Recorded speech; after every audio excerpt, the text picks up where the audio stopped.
Oh, good morning. Good morning. Good morning. Good morning, everybody. Let me put this stuff away. Hold on. Sorry. I was just playing with some little wax melty things. Oh, my goodness. Good morning, Kathy. What's the other color that I had out there? It is. I ordered some candle dyes online the other day, and I was just playing with them.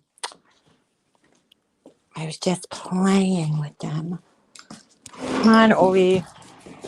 Oh my God, he's in crazy mode right now. All right, you need to calm down. You're a little amped up. Yeah, you. I'm talking to you. I'm talking to you. Good morning. Good morning. You know what I need? I need my glasses. Let me go grab those. How is everybody this morning?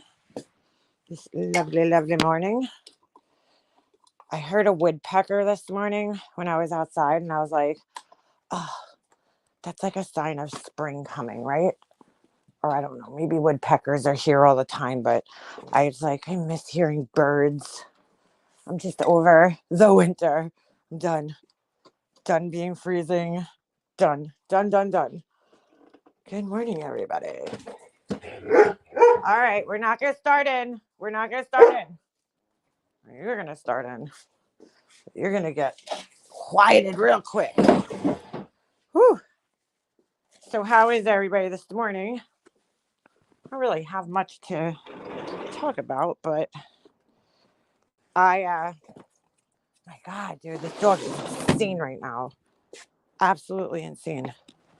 Oh, I forgot to turn my heat on. I gotta show you guys. This is the funniest thing. Hold on. I go to I needed packing peanuts. Okay. So I personally hate going to Staples. I try to avoid Staples at all costs because they're so goddamn expensive. They really are. And what do you call it?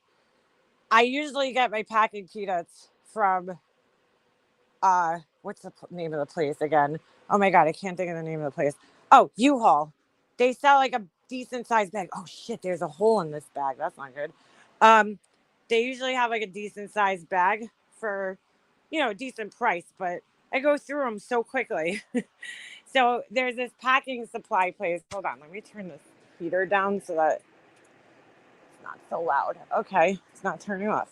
So I go to this packing supply place the other day, and I ordered it online, so I didn't know how big the bag was. I don't know. I just was like, oh, it's bigger than the one I got.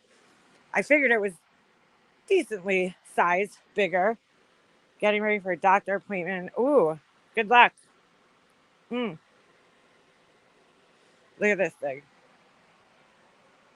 Look at the size of this thing. It's as tall as I am. It's huge. Like, I don't think I'm going to run out of packing peanuts anytime in the near future. So funny. Every time I walk in my garage, I laugh because I'm like, this thing is fucking enormous. So, yeah. So I had to order. I go to pick it up the other day. I'm like, is this gonna fit in my truck? I had no idea it was that big. I figured it was like maybe twice the size of the regular bag that I get. No, this thing's like almost my height. Oh my God. I never seen that many packing peanuts in my life. I was like, oh, okay. Well, thank you. So yeah, I got plenty of packing peanuts. You know what though? Let me see. Hold on. How much is the other bag? I have a little left in my other bag. I go to U-Haul and it's 1.5 cubic feet. And I think I pay around like $6 or $7. Something like that. This one's 14 cubic feet. So yeah, for 20 something dollars. So it's a way better deal. But I was like, holy shit. Yeah, thank you, Nana.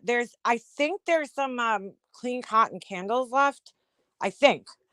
Last I checked, there was some left. I think there was like 6 left. But that was last night. So I don't know if anybody ordered. I haven't checked my orders this morning yet. But there was, as of last night, there was about 6 left. So there might be a few left if you want to get one of those, the clean cotton candles. I have quite a few left. I have some orders I have to work on today. Nana, your orders are actually, I have one of them ready to go. I got to pack it up, and then I got the other one half done. And yeah. Yes, you did order a lot. And you got a mystery box. So I have to put that together. Quite a few people got mystery boxes. I'm so excited because I get to pick like whatever I want and put it in there. So I probably realized I should have made them a little bigger, the box size, because I was thinking about it and I'm like, oh, you know what? Like that's the box without I what I did was I put a bunch of items in a box and I weighed it. And then I was like thinking to myself, oh, you know what though? Once I put like wrap on this, it's gonna take up so much more space in the box. So I might have to change the sizes of the box to like the next size up, just so that it counts at the wrapping. Otherwise, I'm not going to be able to fit that much. I didn't even take that into account that I have to wrap everything. My appointment is husband's cardiologist. Okay, be careful. You got a candle? Awesome. I'll be getting those out this week. I emailed you. Yeah, you know what, Binky? I actually saw that. I did. I forgot to write back to you because I was kind of like busy when I was reading the email. I turned it on and it was so hard to hear. And so I didn't really watch it. I couldn't like hear it. I was like, this thing's so hard to hear. But thank you for sharing and thinking of me. He does a lot of those, John Ray. That's not the first one he's done. He's done quite a few of them. But it was so hard for me to hear it. And I don't know. I think my regular AirPods were like not charged at the time. So I couldn't even hear it. I was like, what the fuck? I can't stand when like sound is bad, like on things. It just drives me crazy. But I've watched a couple of his like speeches like that. He's done a few of them at like colleges and stuff. So it's probably, if I had to guess, it's probably pretty close to the same thing. You had headphones on. Yeah, I gotta, when my AirPods are charged, I'll try listening to it again. I saw somebody in the comments say that he was at the library by my house. I don't know if that was at the library by my house or if it was, oh my God, I killed this dog today. Or if they were just saying that he did do a speech at a library by my house at one point in time. Cause I was like, oh my God, if he was here, like right down the block from me and I could have went to, watch it live, I would have been so mad. Dude, stop, calm down. Sorry, don't mean to scream in everybody's ears. Dog's like out of control. Hold on a second. Yo, where's your thing? Come here. Your ball. You're like out of control right now. Too much. Calm down. Oh my God, what'd you do? Hold on a second. Fucking dog. What'd you do to my couch? You fucking asshole. He ripped my whole cushion thing open. Hold on. You fucking idiot. Oh my God, I'm gonna kill this dog. Where's the zipper? Dude. Get up. What are you doing? He ripped the whole back of the cushion open. You fucking asshole. Dude, you're in trouble. Big trouble. You gotta calm down. He ripped the zipper off. I can't even find the zipper. Oh my God, this dog. What are you doing? He really needs to get outside and run around. Enough. Stop it. Get your ball and stop. Cut it out. Oh my God. He ripped the whole cushion open. Like the whole entire back of the cushion. And I don't know where the actual zipper is. So now there's just exposed foam. Oh. Dude, he destroyed my couch. I'm going to kill this dog. I never had a dog that ate couches before. Oh my God. Yeah, he needs his own channel. He needs to go to the pound is where he needs to go. Oh my God. I don't even have the zipper, so I can't close it. And it's all just foam. When the fuck did he do this? He ate the foam out. It's like all chewed up. And the actual zipper is gone. So like I can't even close it. I'm going to fucking kill this dog. I just told my husband the other day, I said, I'm throwing the couches out. And I'm so upset about my couches. He literally destroyed them. And I'm like, I'm just getting chairs, like small chairs that he don't fit on, because that's it. He's going to sleep on the floor or on a bed. I hate dogs on the couches. I never had, I mean, when I was young, my dogs never went on the couches. And then when I got older, my mom had these little dogs and they were allowed on the couch, but they were small. It's a little different when it's a little dog, you know? But a big dog does not belong on a couch. Like, Snoop didn't go on my couches. I'm not used to this. He didn't go on the couch. He never went on my couches. He had, when he was, I don't know where the zipper went. Hopefully he didn't swallow it. Um, when Snoop was like young, we had the downstairs. I had like a 3-piece couch. It was like a chair, and then it had a love seat, and then like a whatever you call the bigger couch.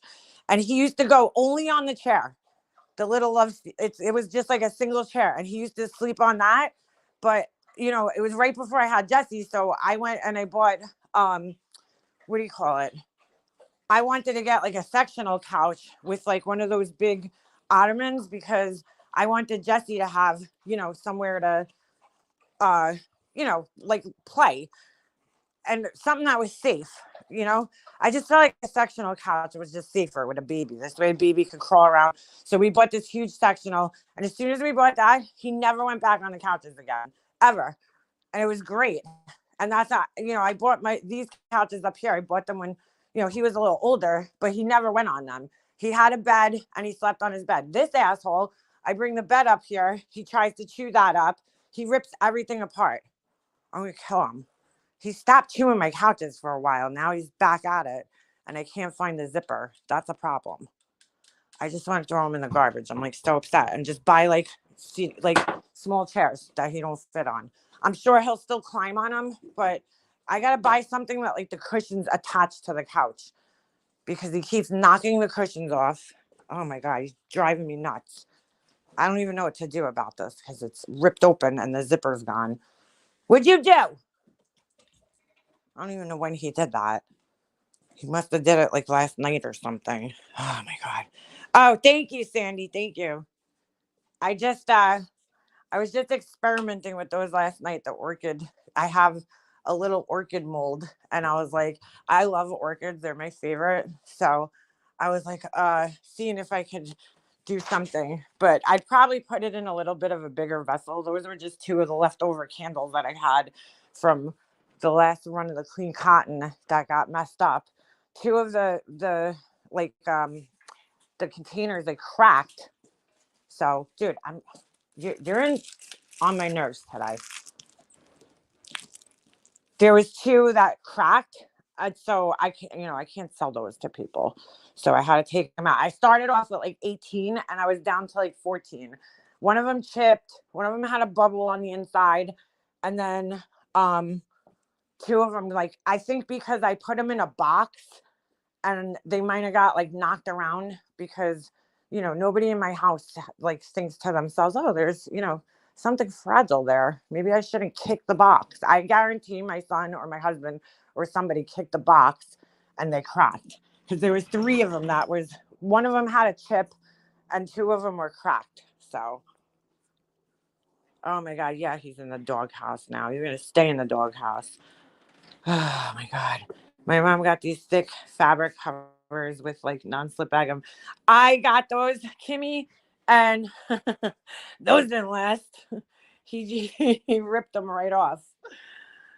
So yeah, just like he did outside, out on my front porch, on my set that I have like these covers on my cushions that zipper closed. He ripped them open. He chewed right through it.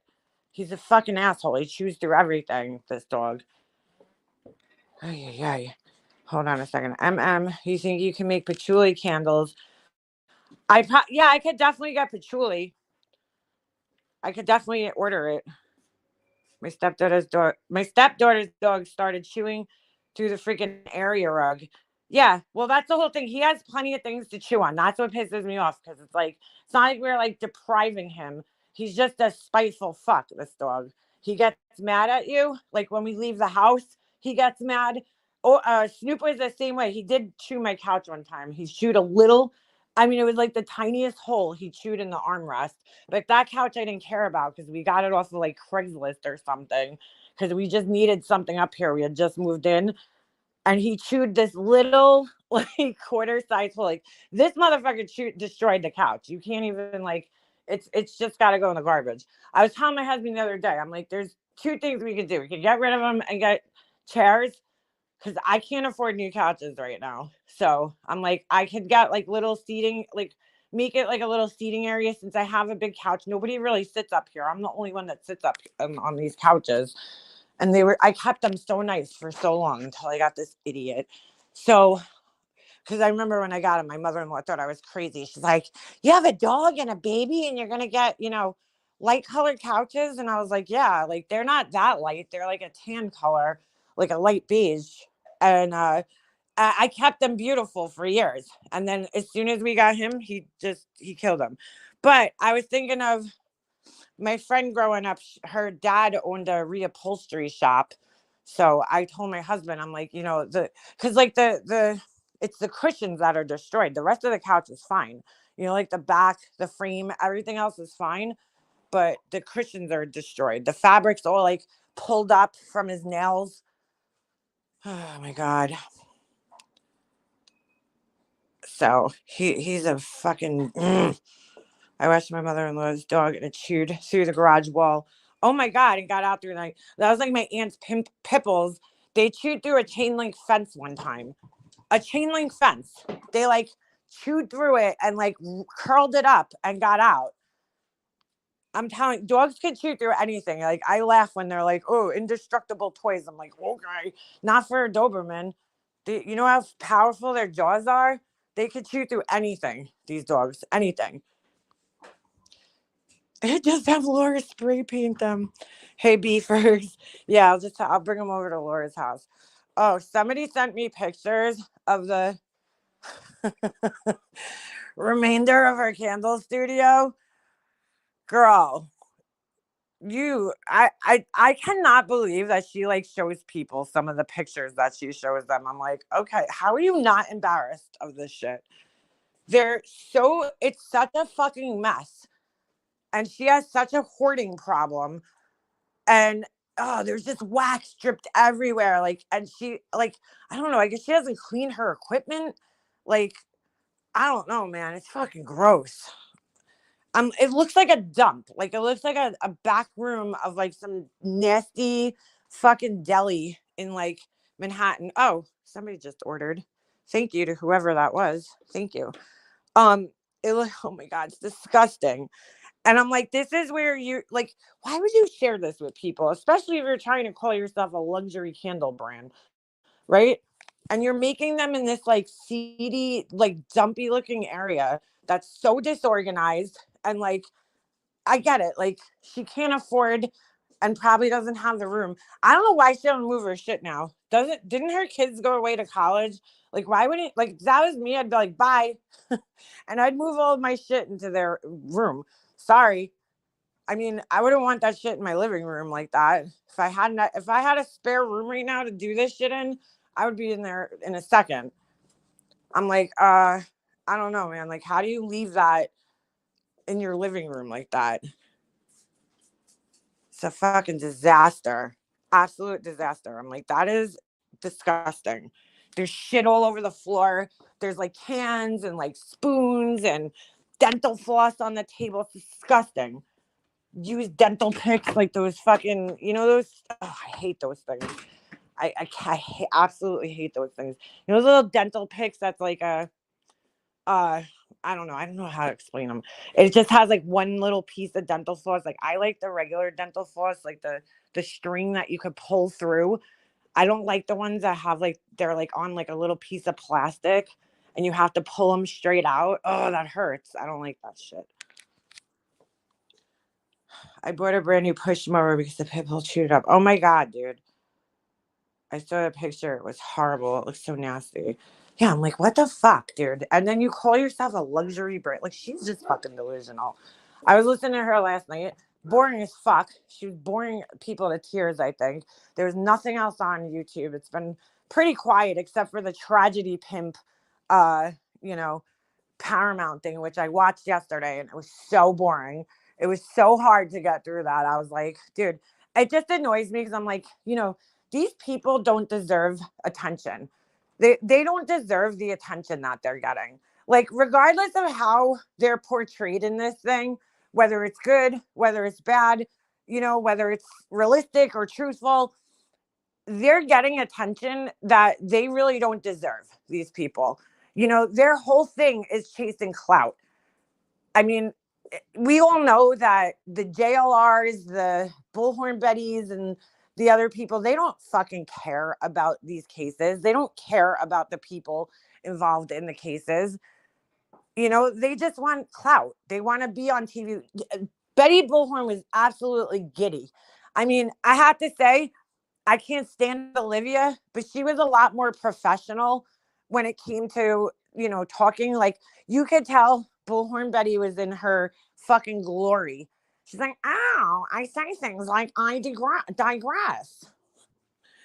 And whatever the fuck she said. And I'm like, this woman's in her fucking glory right now. She thinks she's like a superstar. I think that she's more happy about that her haters are going to see her on TV. I think that's what she's more happy about, because she's like Laura in that she loves, I love proving my haters wrong. Instead of entertaining my audience, I rather prove haters wrong. That's like their whole like MO on here, but it's like, I'm like, they're getting like I'm not applauding Paramount for giving these assholes attention, you know? And Laura was live the other day, and she's like trying to like, again, she's like, oh, these people are, it's the same thing as the news. Laura, you guys are, that it is not the same thing as the news. First of all, there's an ethical code for the news, for reporters and journalists that they have to abide by. Okay. There's responsibility in journalism when it comes to the news. Is it the same thing? Are they going to the same places? Are they, following the same stories? Yeah, I guess in a sense, they're there and there's cameras, but that's about it. That's where the comparisons stop. Okay. These people are reporting fake things. They're not giving facts out. They're speculating like this crazy shit. They're putting people in danger. They're JLR is a fucking creep following around Dylan Mortensen. Leave the girl alone.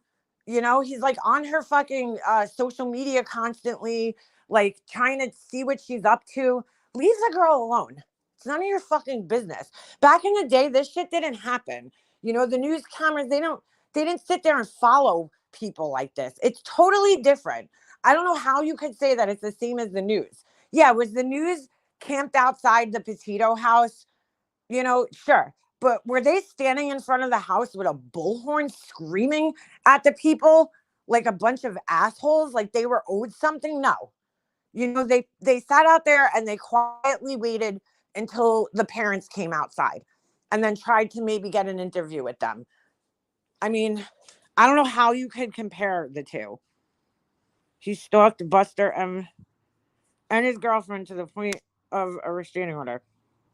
And the part that really kills me, and I didn't watch the other 2 episodes, so maybe they cover this, but I highly doubt it, is like, dude, go into these people's backgrounds just like they go into everybody else's fucking backgrounds and their legal fucking troubles, and, like they did to the Wells family, right?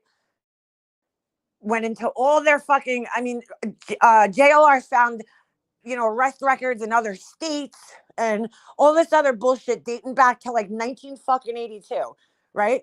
Where's your fucking arrest record? Why don't we show that shit on TV?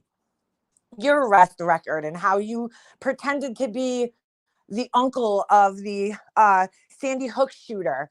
And then, you pretended to be James Holman, had his mail rediverted to your house. Like, that's the part that bothers me, is because people are going to go on there and they're going to think that that guy is a responsible journalist. And yes, has he changed? Has he distanced himself from the rest of the tragedy pimps? Absolutely. He has. You know, he's doing his own thing over there. I don't know. I heard he's covering migrant workers, so he's harassing them now, basically. Fucking with his weird Trump bullshit. And you know, maybe he thinks he's gonna be like the new Mike Pence. He's gonna be Trump's running mate. I don't know.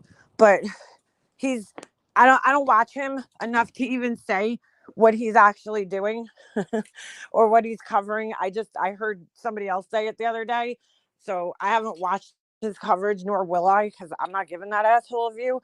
But because I go back to what that guy did in the past, and it's disgusting. So I can't have respect for him. Um, you know, but he's over there kind of doing his own thing. Betty is still a piece of shit in my book. Olivia's just as bad.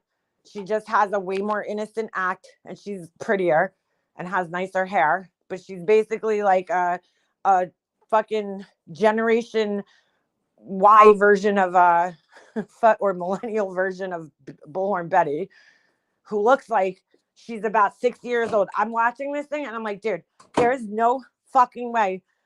I don't know. Maybe I look at myself. Maybe I'm disillusioned about the way I look, but I feel like I don't look that old.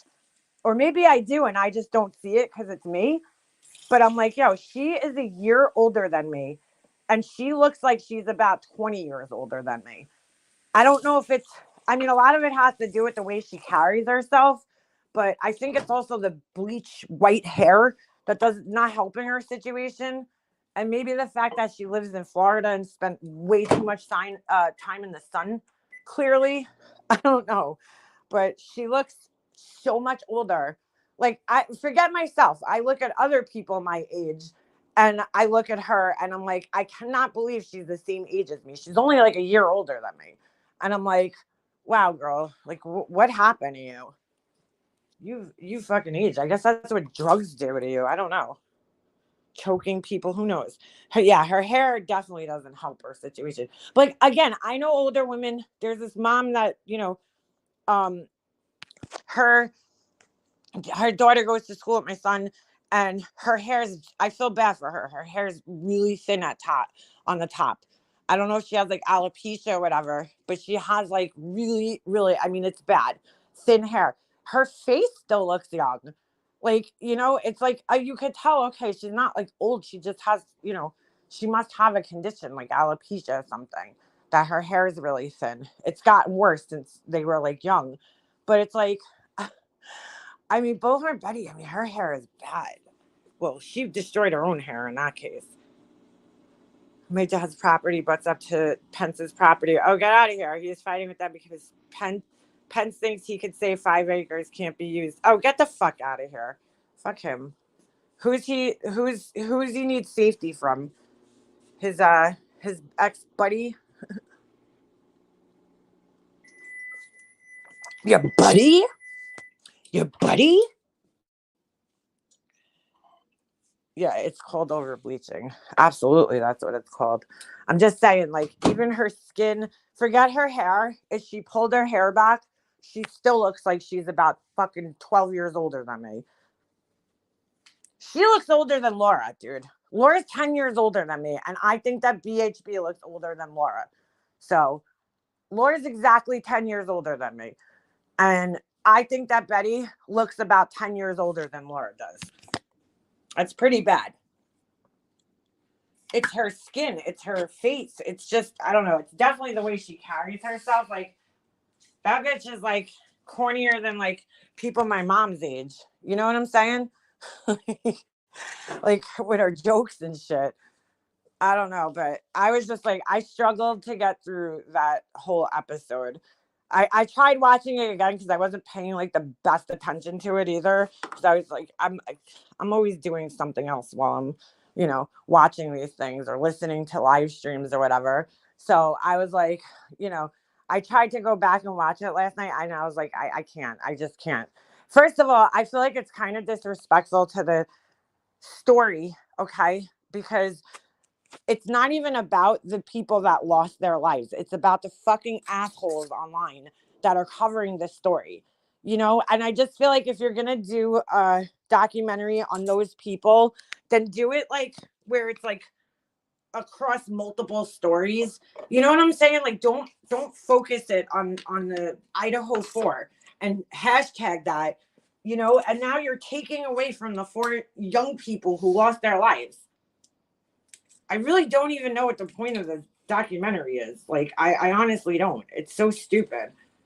It was just a bad idea. I mean, just because a major network does something doesn't always mean that it's a good idea. It's just a bad idea all around. Stop giving these assholes attention and clout. You know, they don't need it. You know, Bullhorn Betty thinks she's like a fucking celebrity now. And she's, you know, I wrote a comment underneath. I'm like, yeah, why don't, you know, Bullhorn Betty tell her audience about how she fucking is suing somebody, another creator right now, just for talking about her and wasting the court's time. Her sitting at the desk like she's drafting the Declaration of Independence. Oh my God. Why is her computer like floating in the air too? She looks like she's in like a fucking like Mission Impossible or some shit, some like control room somewhere. You know what I'm saying? Like, why do you have that many fucking computers, you weirdo?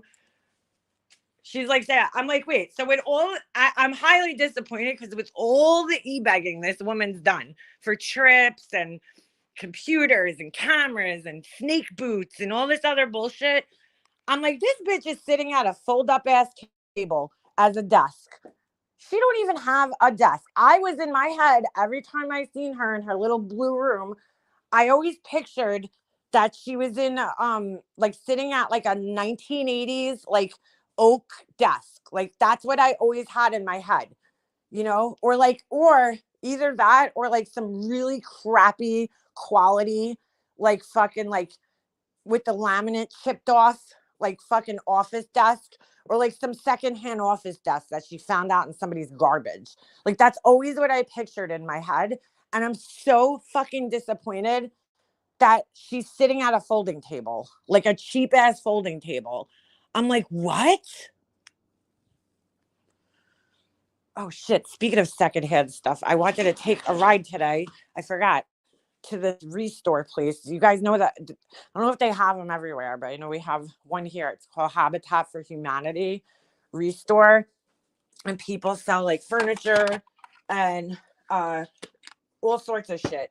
And then you could even go in there and get like old lumber and like discounted things because I need to put shelves in my garage. And I was just about to buy everything yesterday because I need a shelf where I could put like all my finished orders while they're curing and whatever. So I was just about to buy my Home Depot yesterday. And then I was like, you know what?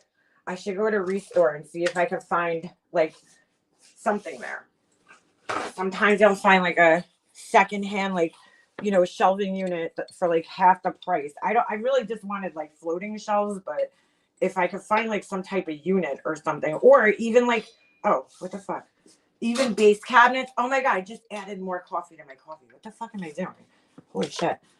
Even like they sell cabinets there sometimes. And I was like, maybe even cabinets would work. I don't know. So I could store things too. So I forgot I was going to take a ride there. I might do that still. But yeah, that whole thing was just a shit show. The whole fucking show was a shit show. Total shit show. But I was disappointed. I'm like, she's not sitting at like a 1980s desk, like to go with all her other like 1980s style shit. I'm so disappointed. They did film her in her kitchen though. I thought that was funny. She's like sitting on like a fucking 1980s secondhand thrifted chair, wooden chair in her fucking 1980s-esque kitchen. I don't know, dude. Like, look, when I moved in my house, I had a 1960s looking kitchen. The shit was horrible. I did whatever I could to make it look somewhat, you know, modern. Like, she just fucking like, hey, I'm going with it. It's the fucking 80s in here, okay? Like, she's just going with it.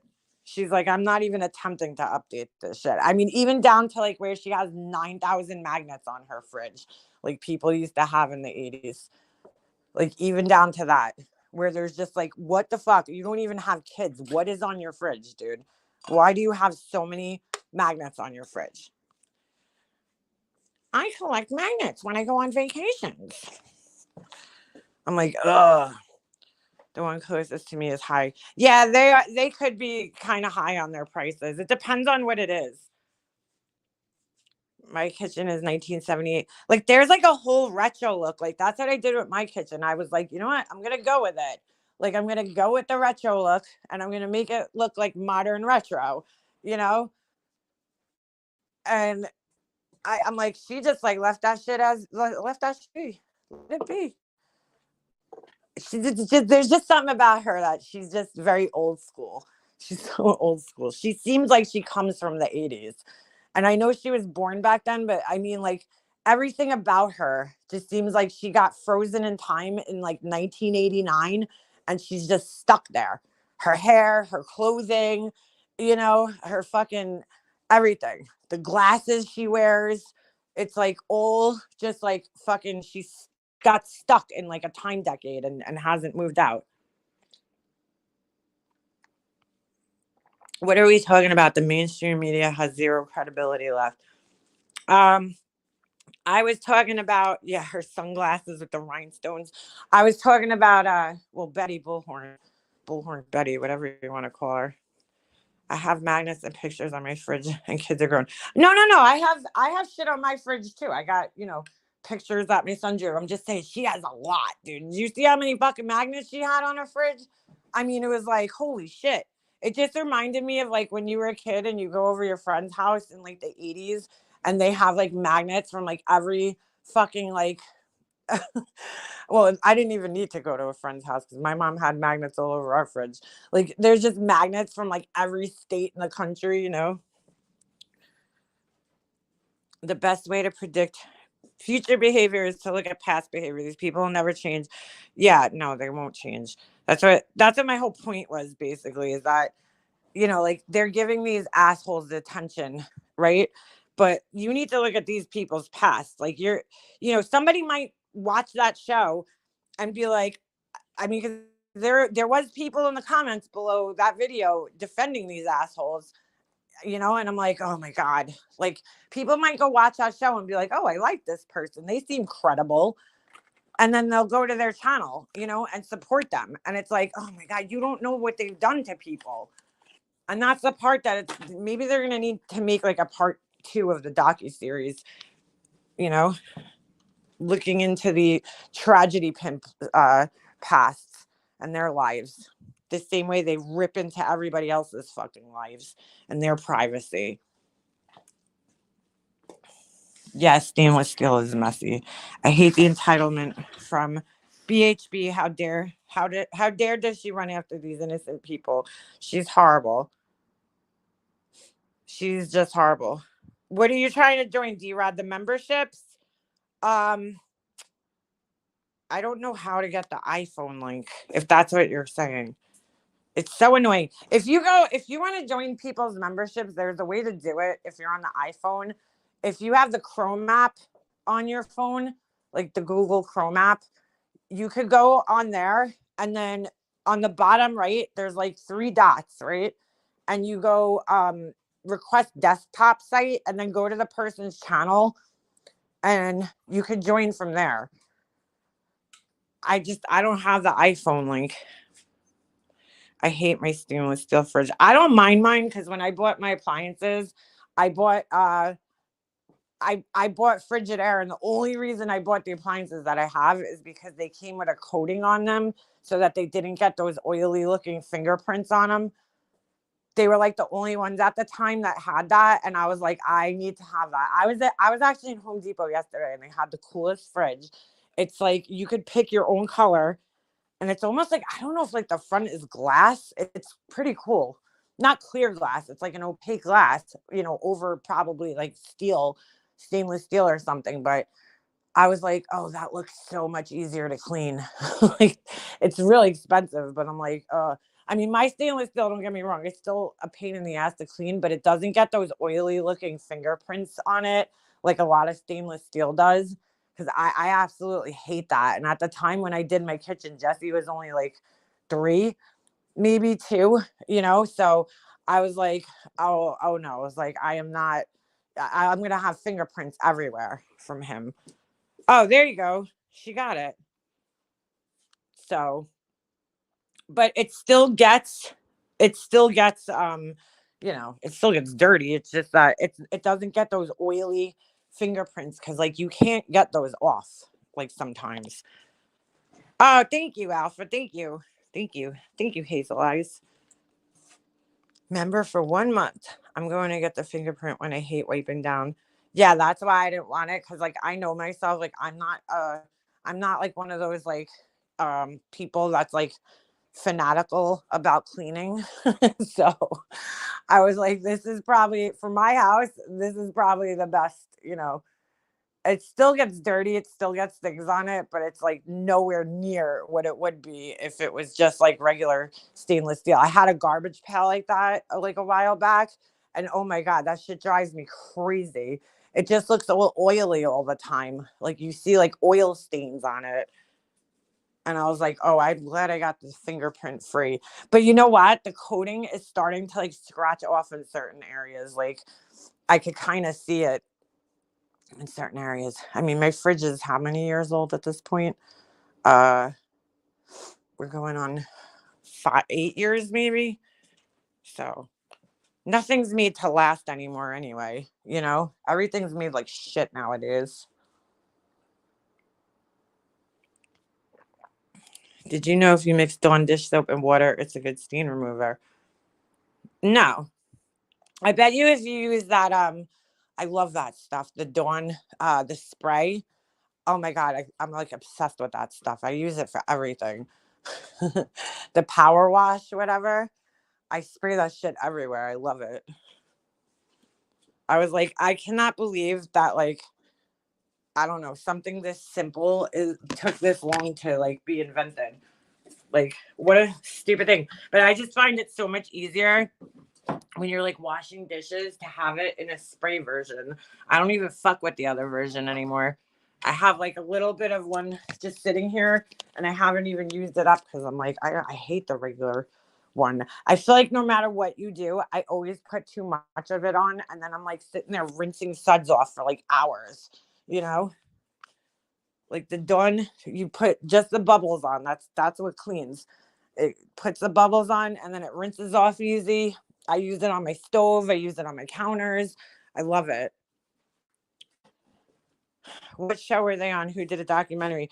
So if you go on Paramount Plus, there's one episode on here, and I guess you have to probably watch the rest of them on like the Paramount Plus app or whatever. But I don't even know what the name of it is. It was pretty horrible, to be quite honest. Yeah, you could use the spray on clothing to get stains out. It's just so good. You could use it on anything. I clean everything with that shit. It's like we go through it like crazy in my house because like I use it for everything. I love it. I use Dawn and vinegar to clean my showers and glass doors. Yeah, that's probably good. I love the power spray. People make their own. I'm like, nope, I buy the store and it's not that expensive. I'm like, there's some things I see like these hacks for online, and I'm like, dude, like it's like $3. You know what I'm saying? You like, I don't know. For that amount of money, I'd rather just not go through the trouble of making my own and just go to the store and buy a new one. Like it's not that expensive to begin with. Most cleaning products aren't that expensive. That's why I'm like, why is everybody always I understand if you're making cleaning products because you want to like have natural cleaning products, but like something like Dawn like the dish soap, I'm like, it's like $3 and change or maybe $4. Like, really? Like you need to make your own? I don't know. I'm like, just fucking buy it. It's $4 and it lasts a really long time. Like it's not we go through it a lot because I use it a lot. I use it for more things than I use regular dish soap for. Like I would never put dish soap on my stove and clean it, but I use that because it cuts through all the grease and everything and it works great. So I just spray it on my stove. I take like a scrubby thing, scrub my stove off, and then I, rinse it. I dry it off with like a towel and my stove comes out so clean. And then my other favorite is Barkeeper's Friend. That shit's good too on the stove. I don't know. I'm not impressed. A lot of people love that pink paste shit. I'm not impressed by that stuff. I was cleaning a pan off the other day with it, and I was using the barkeeper's friend, and the barkeeper's friend was definitely kicking its ass. So, but yeah, I mean, I don't know. I just don't understand the point of like recreating it when it's really not that expensive to begin with. It's a few bucks, and it lasts quite a long time, especially if you're just using it for, dishes or whatever. I just use it for like cleaning anything nowadays. I use Vim. What's that? I never heard of that. Use a microfiber cloth to dry. Yeah, you could do that. I use paper towels. I just grab a paper towel and dry it off. It's just as good. Microfiber cloths never last in my house. Like they disappear like crazy. I have to like hide them because my husband will take them, my son will take them. I'm like, what are you doing with a microfiber cloth? Like, I hate. I I I kind of don't like touching them either because like they stick to your fingers when you touch them. The microfiber cloths. Does that happen to anybody else? Like they like get caught on like I don't know. I would not say my hands, I mean, they feel dry, but they're pretty smooth. And like those things will find any little piece of skin that's hanging on your finger. And every time I touch them, I'm like, ugh, stop getting caught on my skin. I'm a fucking weirdo. Okay. Leave me alone. Leave me alone. Vim is a very old powder or cream. Yeah, I never heard of that. Huh. I use my Norwex purple window cloth for windows. It's the best thing I've ever found. I never heard of that either. I'm telling you, the best cleaning product that I've purchased besides Dawn Power Wash in the last like year is the fucking spin bucket mop. But you have to get the more expensive one, not the cheap one. This what the fuck is this thing called? The spin whatever. O Cedar. The O Cedar spin mop. Not the fucking you have to get the more expensive one. And I'll tell you why. Because there's two different compartments on it.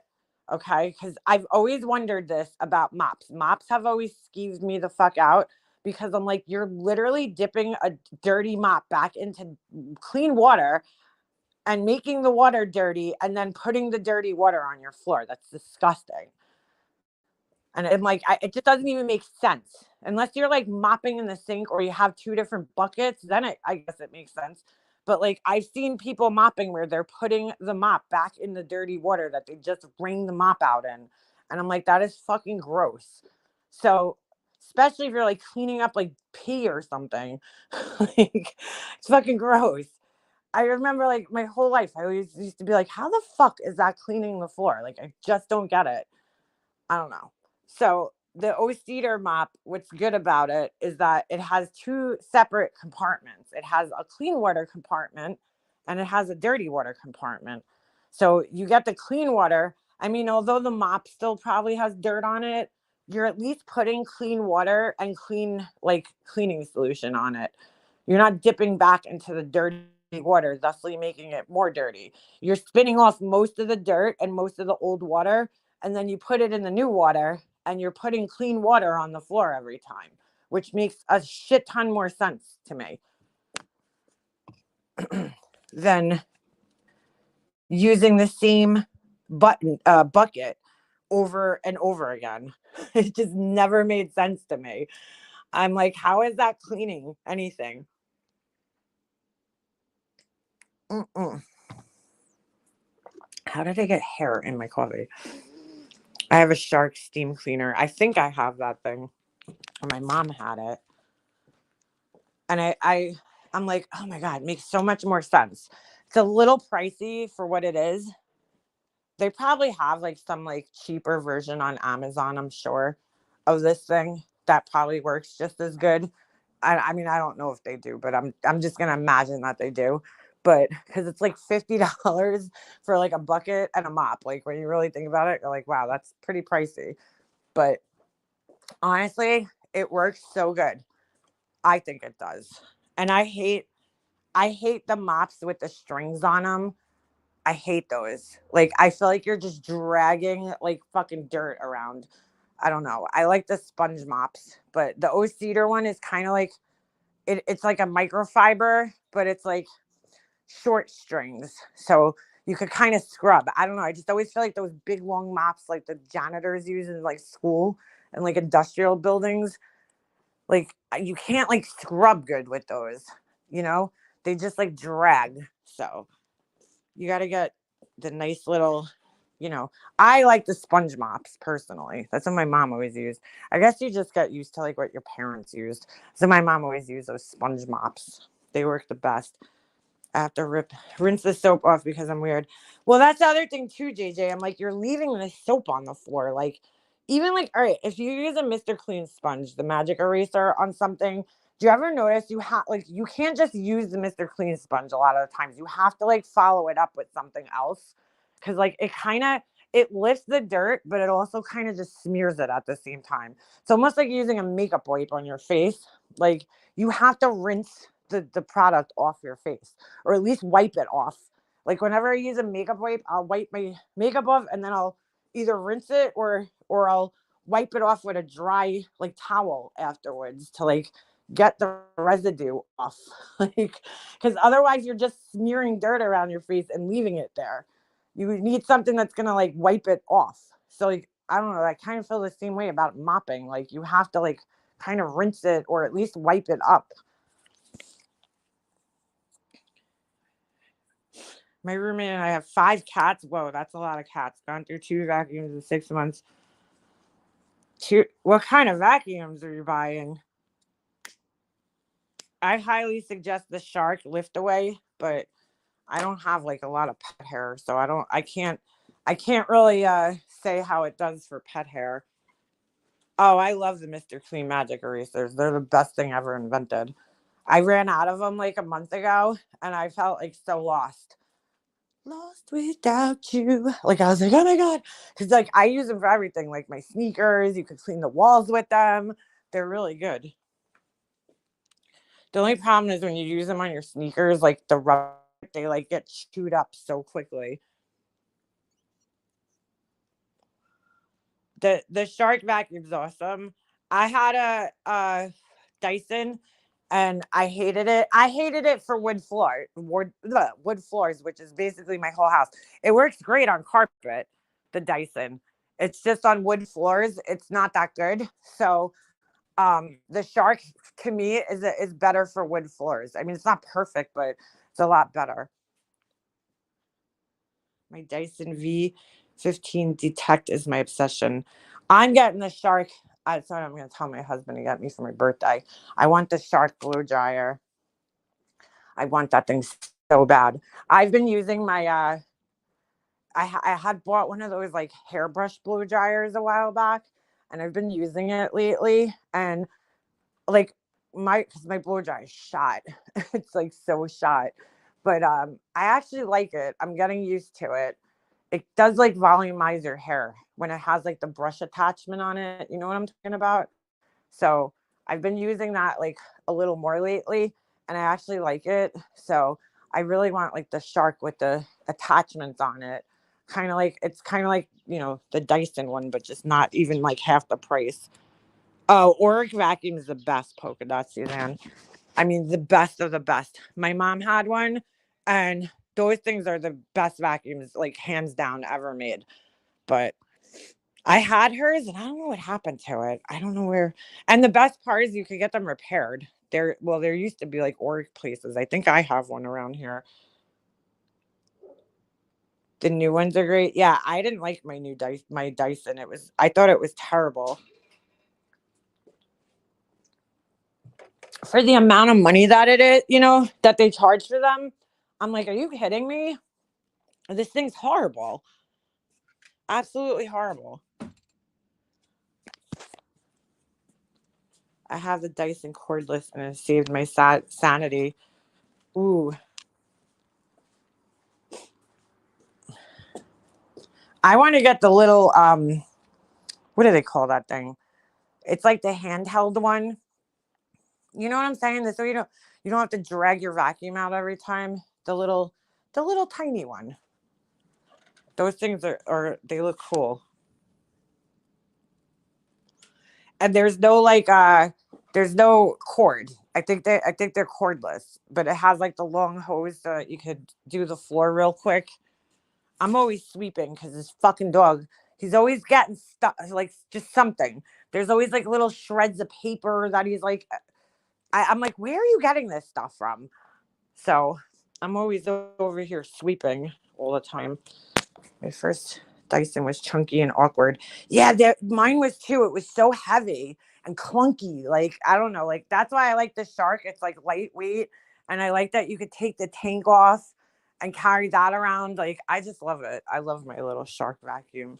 And it stayed in good condition. I've had it for a while. The hose split on it, and I went on Amazon and they sell like aftermarket hoses with like the whole handle thing attached, and it was like $20.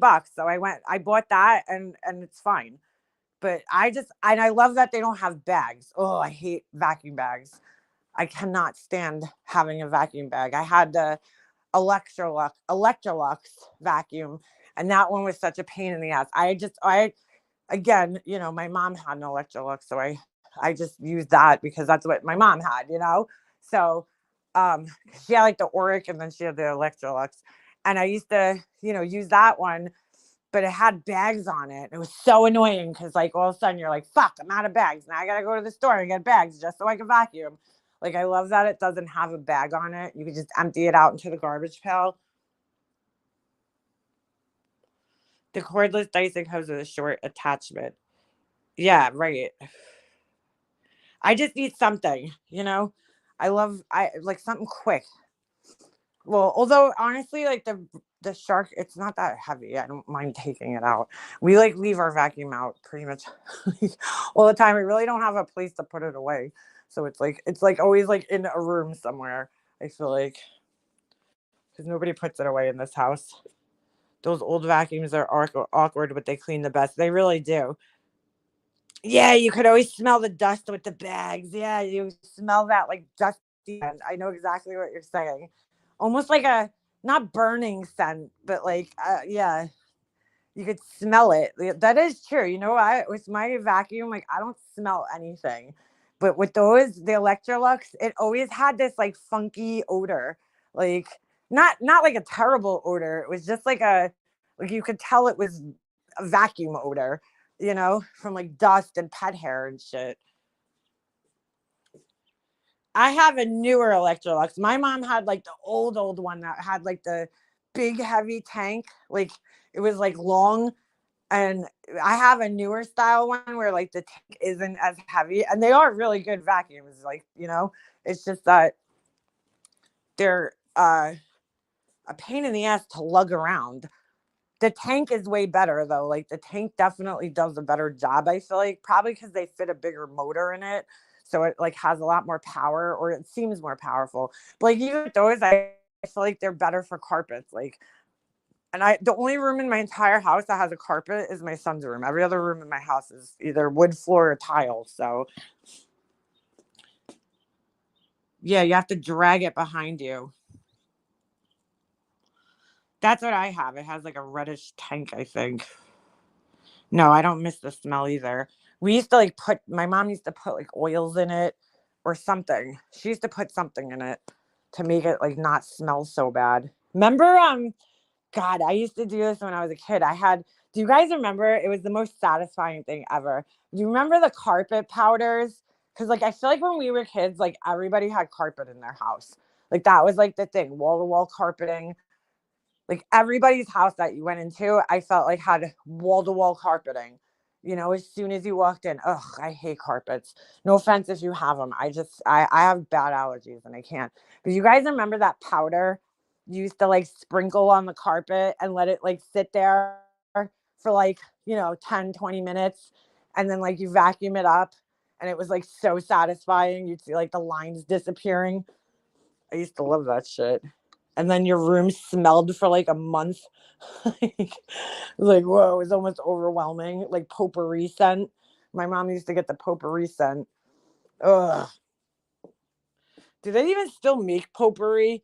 I feel like that was another big thing in the 80s. Like everybody's houses smelled like potpourri all the time. You know? Is that even like a thing anymore? Potpourri. It was like so popular back then. Everybody had potpourri everywhere. And like the potpourri, they'd like put it in like a little dish or whatever. And then it would have like dust all over it after like a while. I have an Org handheld amazing, but the motor is so short it blows all the crumbs around. Oh shit. Carpet Fresh. Yeah, something like that, right? They probably still make it. I just haven't used it in years. I'm sure they still make it. I'm sure. 30 years ago when I first got married, we took out a loan on a Kirby. We still use the Beast vacuums. Shouldn't come with a paint sprayer. What? Kirby. I never even heard of that.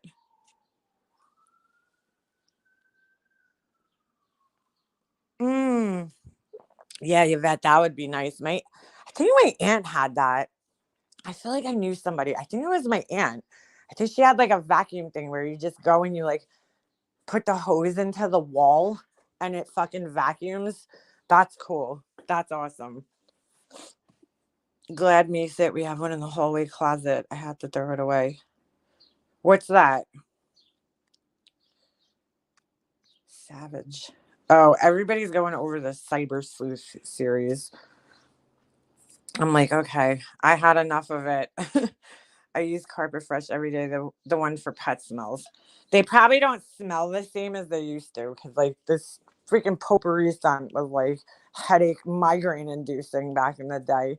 I was like, whoa, you like had to be careful not to sprinkle too much of it.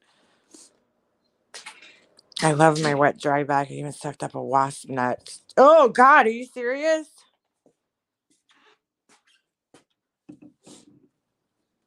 We had a great carpet cleaner because when we lived in our apartment, oh my God, my husband had that thing out every freaking day. We had like the Bissell carpet cleaner. That thing was actually worked really well. And he used to do the carpets all the time. We weren't supposed to have Snoop when we lived there. And well, we had wall to wall carpeting in our apartment. The wall vacuum is called a Setchel vacuum system. Yeah, those things are pretty cool. Hey, Rachel, you need to clean the canister only once a year. Yeah, those things would be awesome. I had the Glade one. It smells like baby powder. Oh, fuck baby powder. Fucking disgusting. I hate baby powder scent. Ugh. I remember when Laura sent me a candle.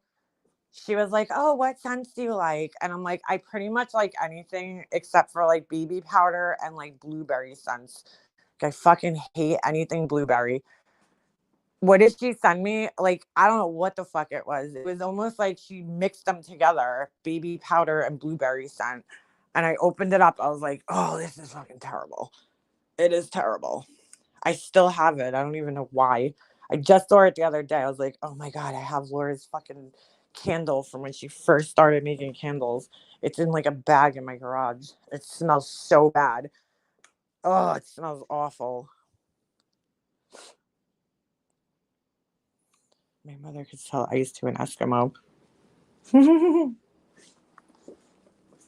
My mom was like that too. I used to tell her she should like work for what was the place? Oh, Meat Farms.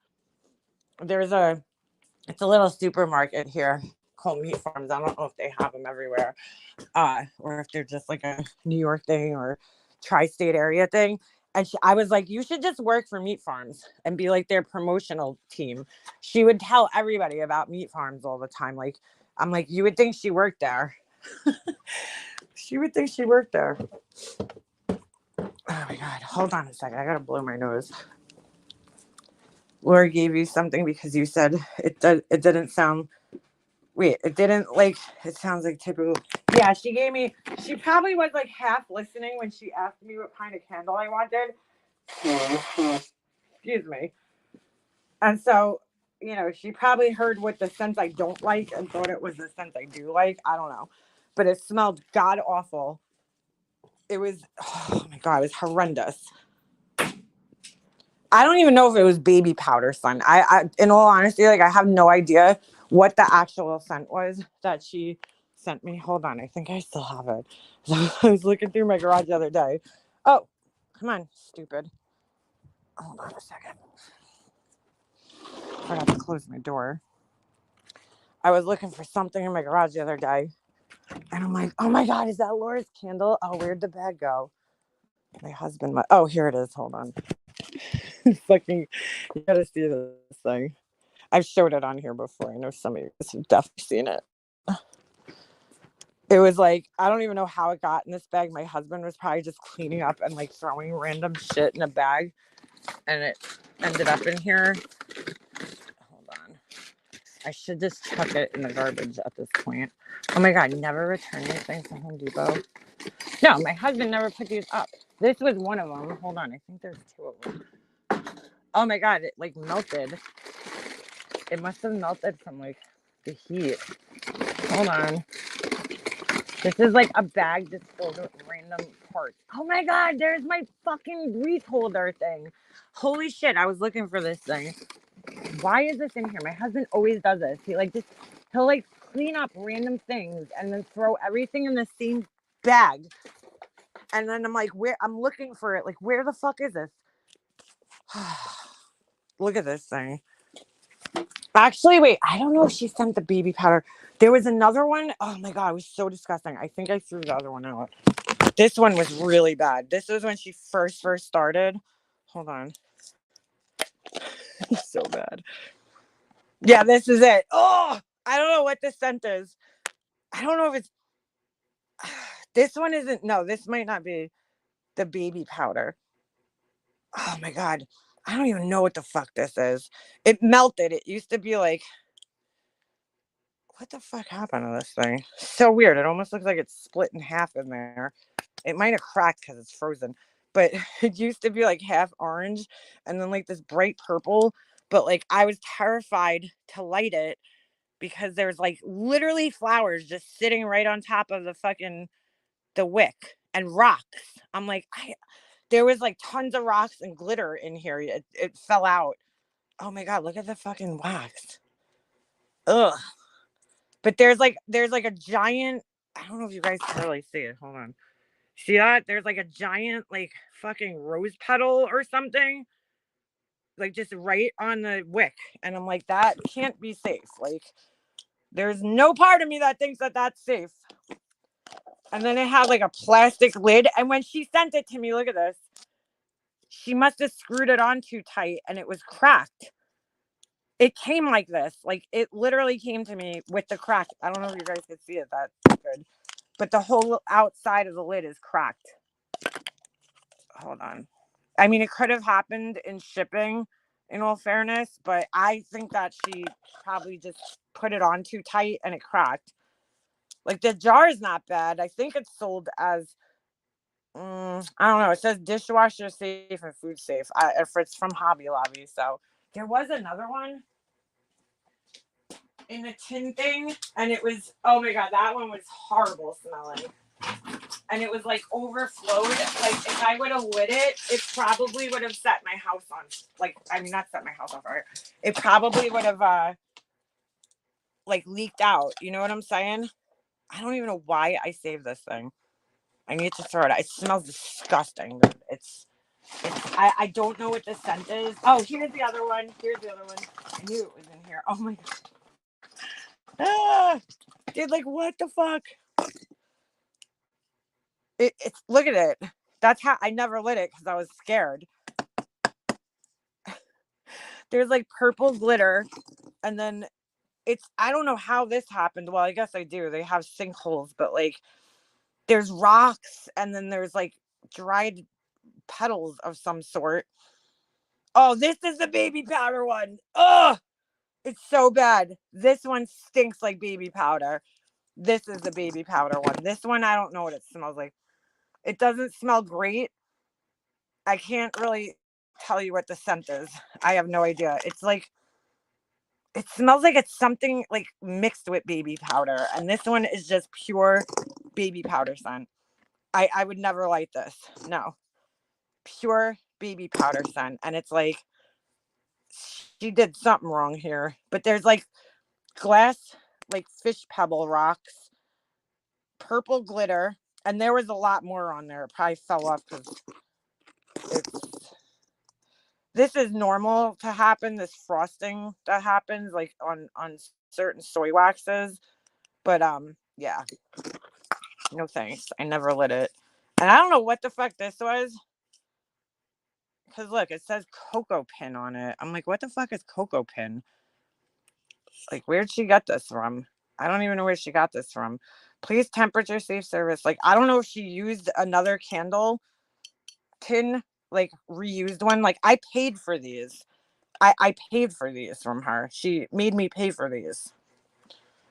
And I was like, when I got them, I was like, oh, great job. Put those away. I wouldn't light it. I lit this one for 2 seconds just to see what would happen. Because I'm like, there's no way this is going to stay lit with this fucking thing in there. And I lit it, and this thing like caught up in flames, and that was it. I blew it right out. It burned for like 2 seconds, and I was like terrified. And I was like, I was trying to be like a supportive friend, you know, so I bought candles, like trying to like support her business venture. But like, girl, she didn't do any like testing. Like, she just started throwing shit together and making candles. I think she watched a bunch of candle making videos and was like, I could do this. Like, I was looking through my old pictures last night, and I'm like, holy shit, when I first started doing my own nails, they were horrible, you know, and I see my progression of getting better and better through time, you know, and I'm still improving. But I mean, these are god awful in the beginning. I was like, what the fuck is she thinking? Do you guys see my giant bag of popcorn peanuts? For people that weren't in here earlier, look at the fucking size of this thing. Hold on. Look at the size of this fucking thing. It's ginormous. It's as tall as I am. Almost. Yeah. So she's I was like, oh my God, girl. Oh, you know what? While I'm in here, I want to measure my wall to see how much shelving I need. So yeah, I mean, like, I think she just watched a bunch of videos and like got the shit that she needed, and then was like, I could do this, and like didn't really experiment too much. I could tell because like I could tell that the wick that's in there is way too big for the container. Like, if I lit that up, that shit would go probably have a pretty big fire. It's fucking bad. I'm like, what is she thinking? Like, I don't know. And then I will say she improved though, because she sent me those, right? That was when she first started. Then she sent me, I think it was that Christmas. So that was like in July. And I think by December, she had sent me another set of candles. And that time, I don't think I paid. That time, she just sent it to me. And although the packaging was disgusting and dirty and like the, what do you call it? Oh, it was horrible. The wax melts like were smashed in, and like the packaging was horrible. Although that was all fucked up, like the candle itself was like better, and it smelled okay, and it burnt okay. I did burn the one candle she gave me, and it burnt fine. But I was like, dude, like, it was an improvement from what she obviously had first sent me. And I've never said that her candles probably do burn, smell good, but it's the presentation she needs to work on. Honestly, that's what she needs to work on, is presentation. She needs to work on that shit. I don't know how. I'm sure her candles burn fine. Ooh, good thing I didn't buy this thing yesterday. Okay, so I got almost 6 feet. I could do a 6-foot shelf. Wait, can I? Yeah. Ugh, I hate this. I need another person here, so hold on. I could probably get away with a 6-foot shelf going across. All right. Good to know. That's what I need. About 6 feet. I'm going to have to take my signs down, though. I used to collect street signs, and I have a shit ton of them. I'm going to have to take them down. But, all right. Realistic hit on Sunday. from the icy road. Oh no, funeral on Friday. I'm sorry to hear that. Walmart herbal candles are the greatest. They save the jars, paint them for the bathroom makeup holders, pens holders, etc. She always brags about how great the packaging is. No, her packaging is garbage. Sorry. She spends way too much money on it too. Honestly. She was buying when she was first starting out, she was buying boxes from Hallmark. And like Hallmark's expensive as it is. She was buying these like expensive, like they were like $8 a box or some shit like that. And I'm like, why are you spending that much money on a box that's just gonna get thrown out? You know? Like I was like, I don't know, it's a waste to me to spend that much money on a box that like nobody's gonna save the box. What are they gonna do with an empty box? You know, she was like putting her money in the wrong places, and yeah, it was bad. I was like, dude, that's expensive per box, like $5 to $6. She probably still is spending that much money on boxes. I wouldn't be surprised.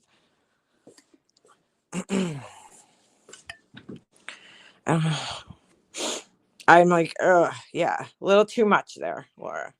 A little too much. Mail out crap candles until maybe she'll improve. Well, that's the whole thing. It's like, I don't know, man. Like, I wouldn't want to mail out experiments to people like that. Like, with the fucking, I'm like, why would she put this flower thing in there? Like, you couldn't even see it because the wax was dark. So it was like purple with like a red rose petal or something in it. And it was so hard to see it. Like, it looked like she accidentally dropped it in there, you know? I was like, what the fuck? Like, why would you put a rose petal in here?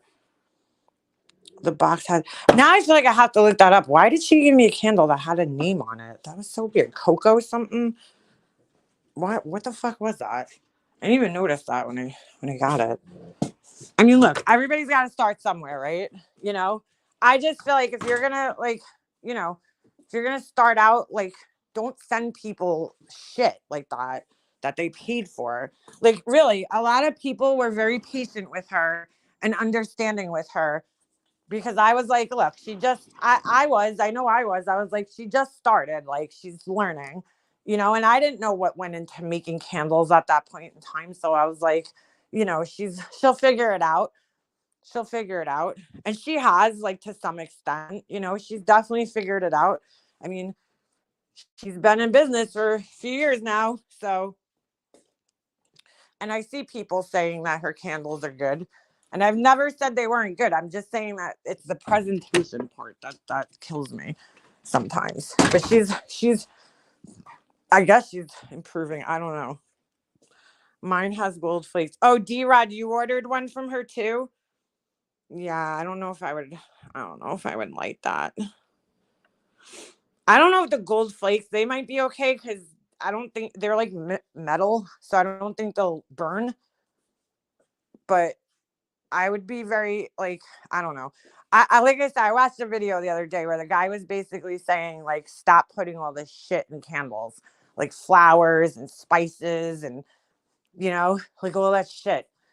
And I agree. I just like, to me, like Alicia does the ones where she has like the little flowers on the top, but like I guess you could pull those off before you light it, but like you're buying them for the look of the candle. You're not gonna like light it. You know what I'm saying? Because like you want it, it's gonna melt. But if you're selling like a small vessel like that, I don't know, like you want to burn the candle. Like it's not a decorative candle. I don't know. They're meant to burn. I even like there's even stores over here that do it. I go into these little shops and I see them selling those candles like that with like the flowers on them. And I'm like, I don't know. I'm like, that just scares me. Like it just doesn't seem safe. Oh, you ordered two when she first started making them? I started giving away jewelry I make. I leave my info on the card. Ooh, that's a good idea. I want to bring down like my candles or something to one of these little shops down here to see if I could get in there. Her candles are done right now, a cluster of mysteries. Definitely not the glitter though. There's different kinds of glitter, and I don't think she understands that. There's like plastic glitter, there's metal glitter, And there's like food safe glitter and like cosmetic grade glitter and mica powders. And like, ugh, you really shouldn't put like craft glitter in a candle. Like, I don't think that's safe. I just actually bought the other day because I thought it was a mica powder, but it's made specifically for candles. And I opened it up and it's fucking glitter. I'm like, are you kidding me? I thought it was like a mica powder that you could kind of like rub on the top of like a wax melt. And I'm like, fucking A, because I don't want glitter in my candles. I was trying to make like a gold looking wax melt and I failed, basically. I tried rubbing mica powder on one and it didn't really work. So I guess you just can't do that.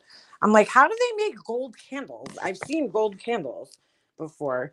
I think they paint them with acrylic paint. I'm like, I don't want to put acrylic paint in a candle. That's probably not good. You definitely should. I'm loving my vessel. Wait, what should I do? I'm gonna be making more bigger candles soon, so I just ordered more molds. I ordered 6 more molds for the smaller ones, and then I'm gonna start working on the bigger ones now. Getting those done. Ooh, you gotta show me, Soldier. I love Native American jewelry. I don't wear it, but I love looking at it. Like, I love the little beads. I love like the seed beads and the fine detail and the patterns. I just like, I don't wear that much jewelry. I mean, I wear the same jewelry every day. I'm so boring. But I absolutely love Native American jewelry. Like, I love the little seed beads and all the cool intricate patterns and designs and shit that they do.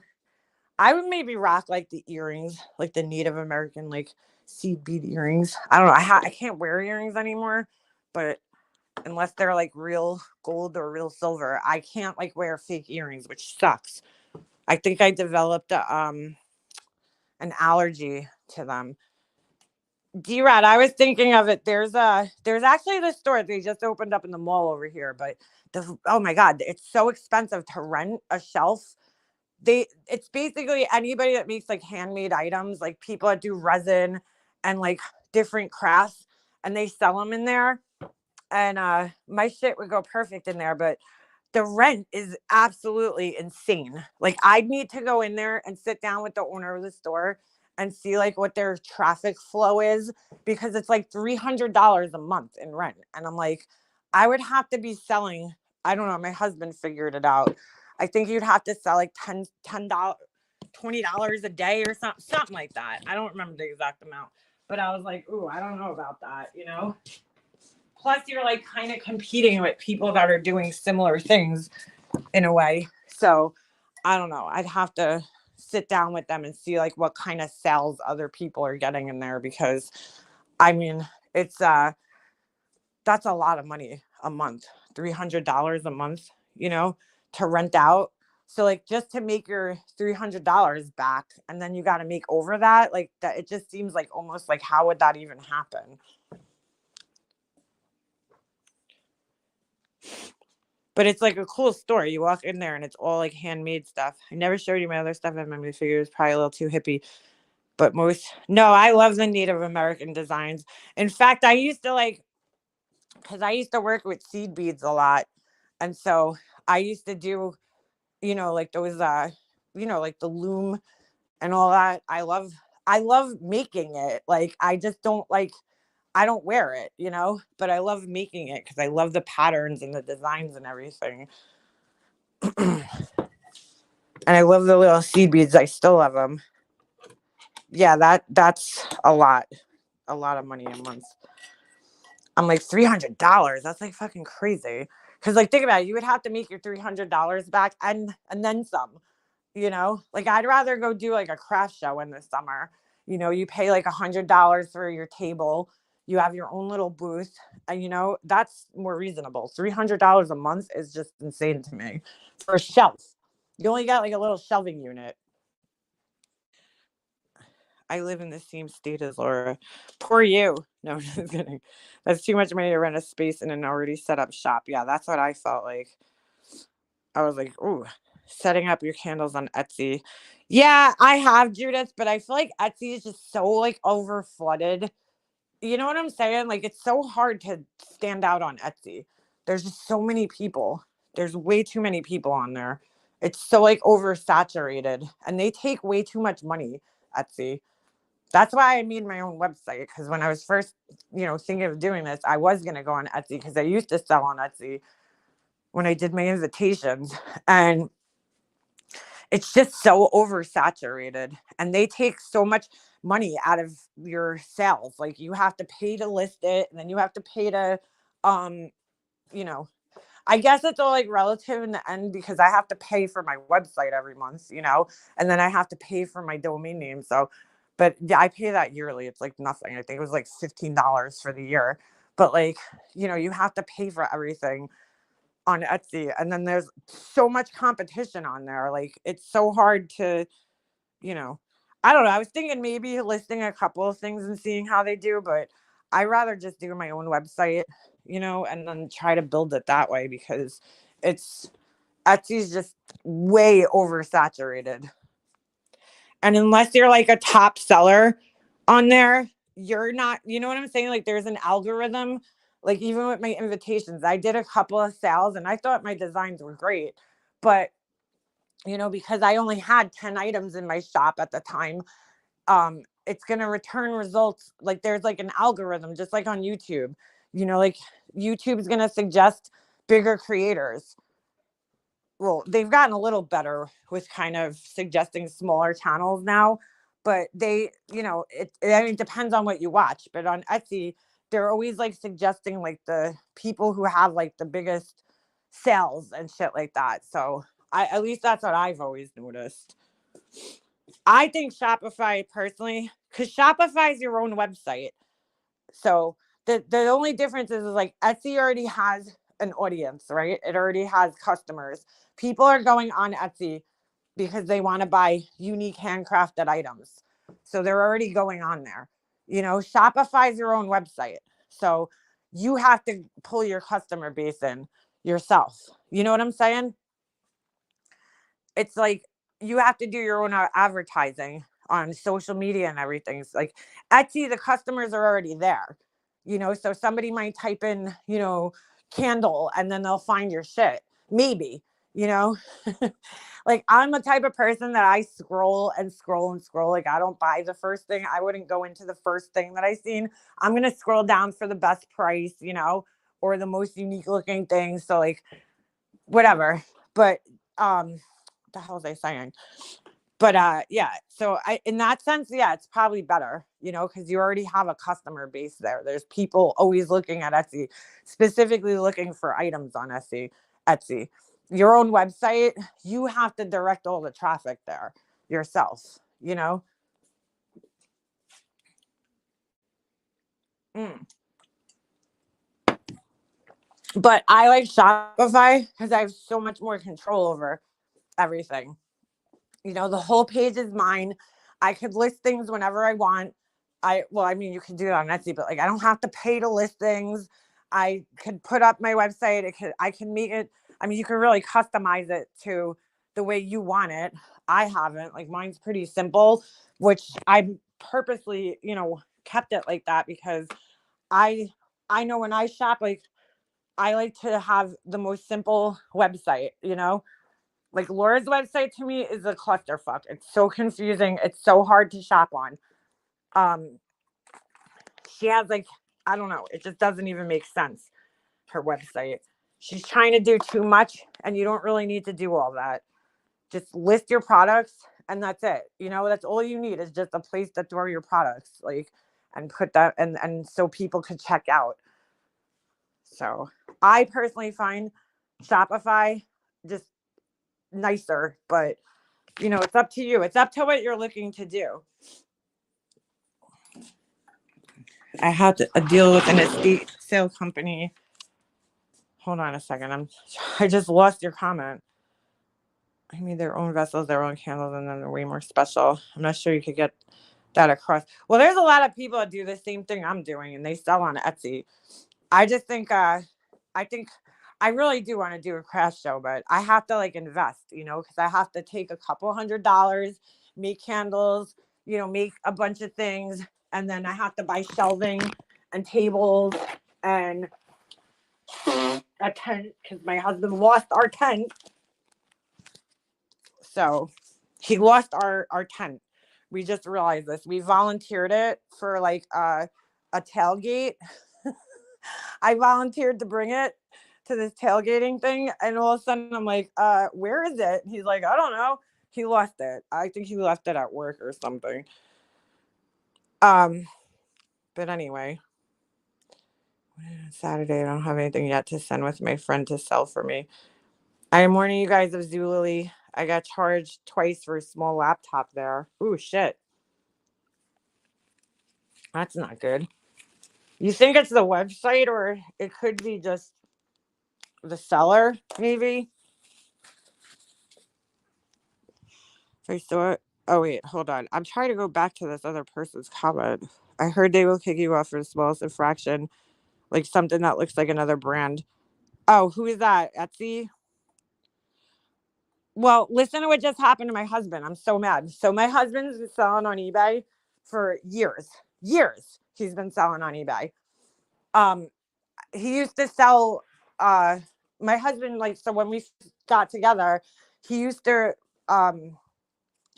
restore old bicycles and then these other little mini motorcycle things, these little dirt bikes basically, and he used to sell them on eBay.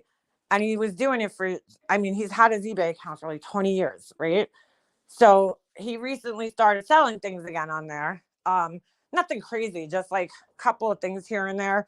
We're trying to get rid of some shit, that we have sitting around. So he does a couple of sales. He's like all excited. I showed him how to use Pirate Ship to save money on shipping because that's what I use for my business. He's like all excited, right? Checking his listings every day. It's like eBay is like a high. You get like a high off of it. My mom used to do eBay too. I mean, my brother-in-law and my sister, they make a living off of eBay. My brother-in-law goes out. He's very good with like antiques and everything and collectibles. So he goes out on the weekends, goes to yard sales, estate sales, and he buys everything, and then my sister lists it and she sells it on, she does all like the listings and the pictures. So they got like a little business, and she brings in like, who just super chat me? Hold on a second. One of my favorite things is when Laura says she doesn't even watch you, but then does a 7-hour live. Thank you for the super chat. Appreciate that. Going over everything you in the chat said. Yeah, I know. She always does that. Thank you. I don't know when you just left that. Okay. Thank you for the super chat. But anyway, they made like a good like salary off of eBay. Like my sister was pulling in like $50,000 to $60,000 a year, which is pretty good, like for eBay, So anyway, my mom started doing it and she was making good money too. And then my husband, he was doing it too. Well, anyway, he starts doing it again. He's like all excited every day. He's like checking his listings, right? So like 2 weeks ago, he goes to like check his listing. His auctions are about to end. And eBay changed. He hadn't used it in a really long time. Like even eBay now sucks. Can't use PayPal anymore. It's like, I don't know. It sucks now. They take a lot more money. But anyway, he was, just getting back into it. And all of a sudden he goes, to check on his thing. And it said that somebody tried to like access his account and change his password. So he's like, what the fuck? So he goes in there to see what the hell's going on. And they like shut his account down. eBay like took over his account and then they changed his passwords. Now he can't even get back into his account. Like eBay did it. First it was somebody else and then eBay did it. They changed his password, right? So they're like, okay, just give us a couple of days while we investigate it. So my husband's like, what the fuck? So then they canceled all his auctions. He was about to get like $500 with all the shit that he had on there. And they canceled all of his auctions on him. And he's like, what the fuck? So a couple of days, they tell him, give him a couple of days so that they can investigate or whatever. So he's just like sitting here. A couple of days later, he calls, he's like, okay, like what's going on? So he contacts them at their phone number and they're like, yeah, sorry, we had to shut the account down. So he's like, what are you talking about? Because he's like, I've had the same account. Like eBay, the way eBay works is like the more you sell and you get feedback, again, it's the same thing. It's like an algorithm, Etsy's kind of the same way. You're going to get, your shit's going to come up first. So like now he has to rebuild an entire fucking eBay thing again. I was going to say channel, but it's not a channel. You know what I'm saying? Like all his feedback, all his ratings, everything. He had like 100% like perfect rating and everything and 100% positive feedback. And now he has to rebuild all that. So I wrote to the same thing, like, because my PayPal got shut down, and I wrote to the Attorney General, and they got it back within like days. So I don't know. I tried the same thing because I'm like, that's bullshit. He didn't do anything. They took his account because there was suspicious activity from somebody else that was trying to hack into his account. Why should he lose his account and all his feedback and everything and his auctions? Fucking bullshit. And they owe him money too.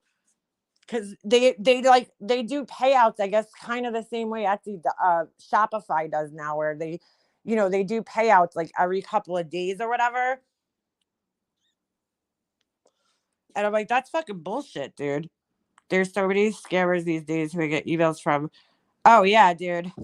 Oh, D-Rod, somebody got into my mom's email account. I had her email account on my phone, and this just happened recently. So I go on her Instagram one day, okay? And I had my mom's Instagram. So I go on it, and her Instagram was gone. Like I was looking for a picture, and I'm like, what the fuck? So I'm like typing her name. I'm like, where the fuck is her name?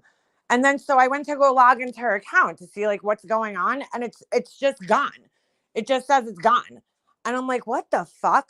I'm like, this is weird. So I was like, let me check her email and see if she ever got like any type of email like that. Instagram terminated her account. Like I have no idea what happened. They never sent an email. She never got anything. So I have no idea why her account got terminated. I'm like kind of upset about it, but she didn't really have that much on her Instagram page. So, it is what it is. But I end up going into her email account, right? Her email must have got hacked at some point. And like there was somebody in like Texas doing Walmart orders on her account with her name. And I'm like, what the fuck?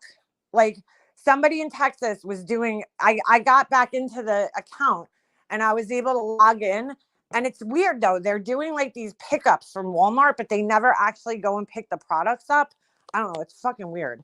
And there's like an address and everything in there, but they're using my mom's name for some reason. It's really weird. So like all her shit got hacked into, all her accounts. And so yeah, so she got I think if it's inactive for so long they drop it. Maybe her Facebook account my brother memorialized, so that's frozen in time with my grandfather's picture, which whatever. But yeah, I was kind of upset about that. Maybe that's what happened. They never like sent an email though. You know what I'm saying? Like you would think even if they do that, they'll at least send out an email like, hey, we've noticed that there's no activity on your account. So, if you don't do something, whatever, by whatever day, like that happened. I have another account on here where I just post like a personal account on here where I post personal videos, and I went all of a sudden one day I went on it and I went to post something on it, and there was kind of like a warning message from YouTube, like because I don't really use the account anymore. And I just feel like, why wouldn't they at least send a warning email to you? Not that I would have seen it because I haven't checked her email since I was settling her estate. I don't look at her email. I have it on my phone, but I don't ever check it. I haven't checked it in years, her email, because I'm like, who the hell's emailing her, So my Ulta credit card was used by another Ulta employee. No way. Over 1K. Holy shit. I mean, Walmart charged both my debit cards in different months. Charged for Walmart Plus in a different state. Don't save your credit information. Ooh. You know what it is at Walmart? I hate their website. I absolutely hate their website. Because when you go on Walmart.com, it's like they're trying to be an Amazon almost. So like it's a lot of third party sellers. It's not actually Walmart selling the items. Like if you look at their website, it's almost all third party sellers. So it's hard, like, because there's been times where it's like I want to find something and just see if they sell whatever in the store, and you have to like go through like this whole thing to get it to like show you what's actually sold at Walmart through Walmart. It's a pain in the ass. I don't like their website. I never would order from them online because their website's it's all third party sellers pretty much. What happened? Hold on. D-Rod, my sister has been gone.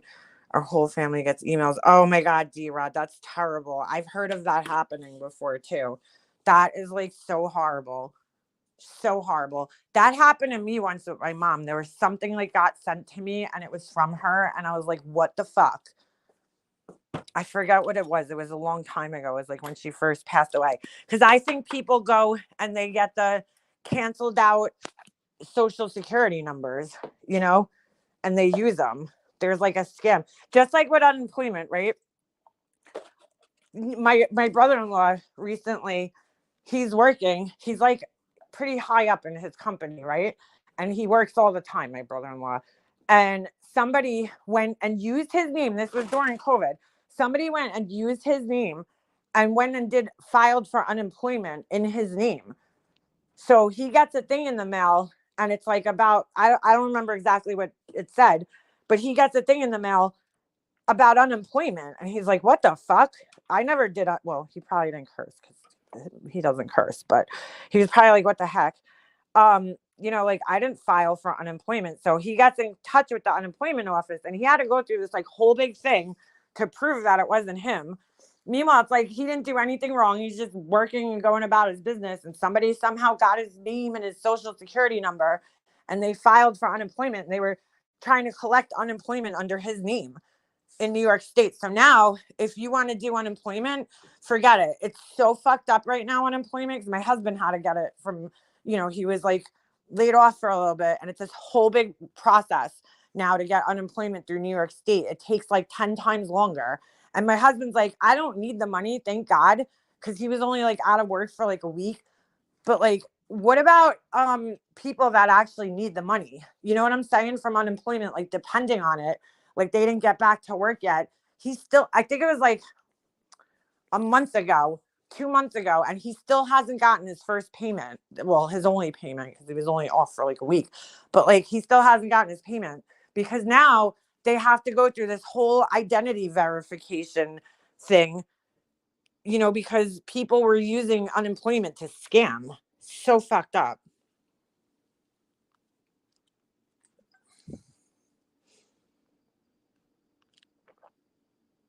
When I was living out of the country, used my name for multiple things. Oh my God.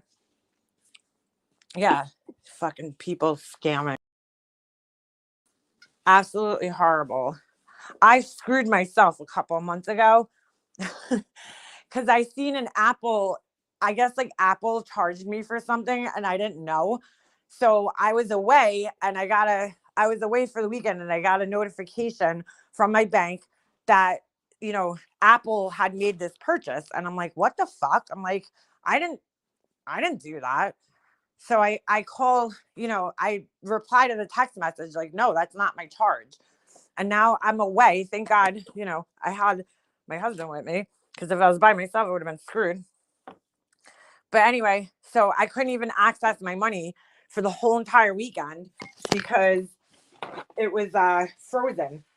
My account was frozen. So I don't remember how I figured it out, but it ended up it was me that made the charge. It was like my Apple thing. I don't know how it got switched over to that card, but it did somehow. I must have like bought something and it switched over all my shit.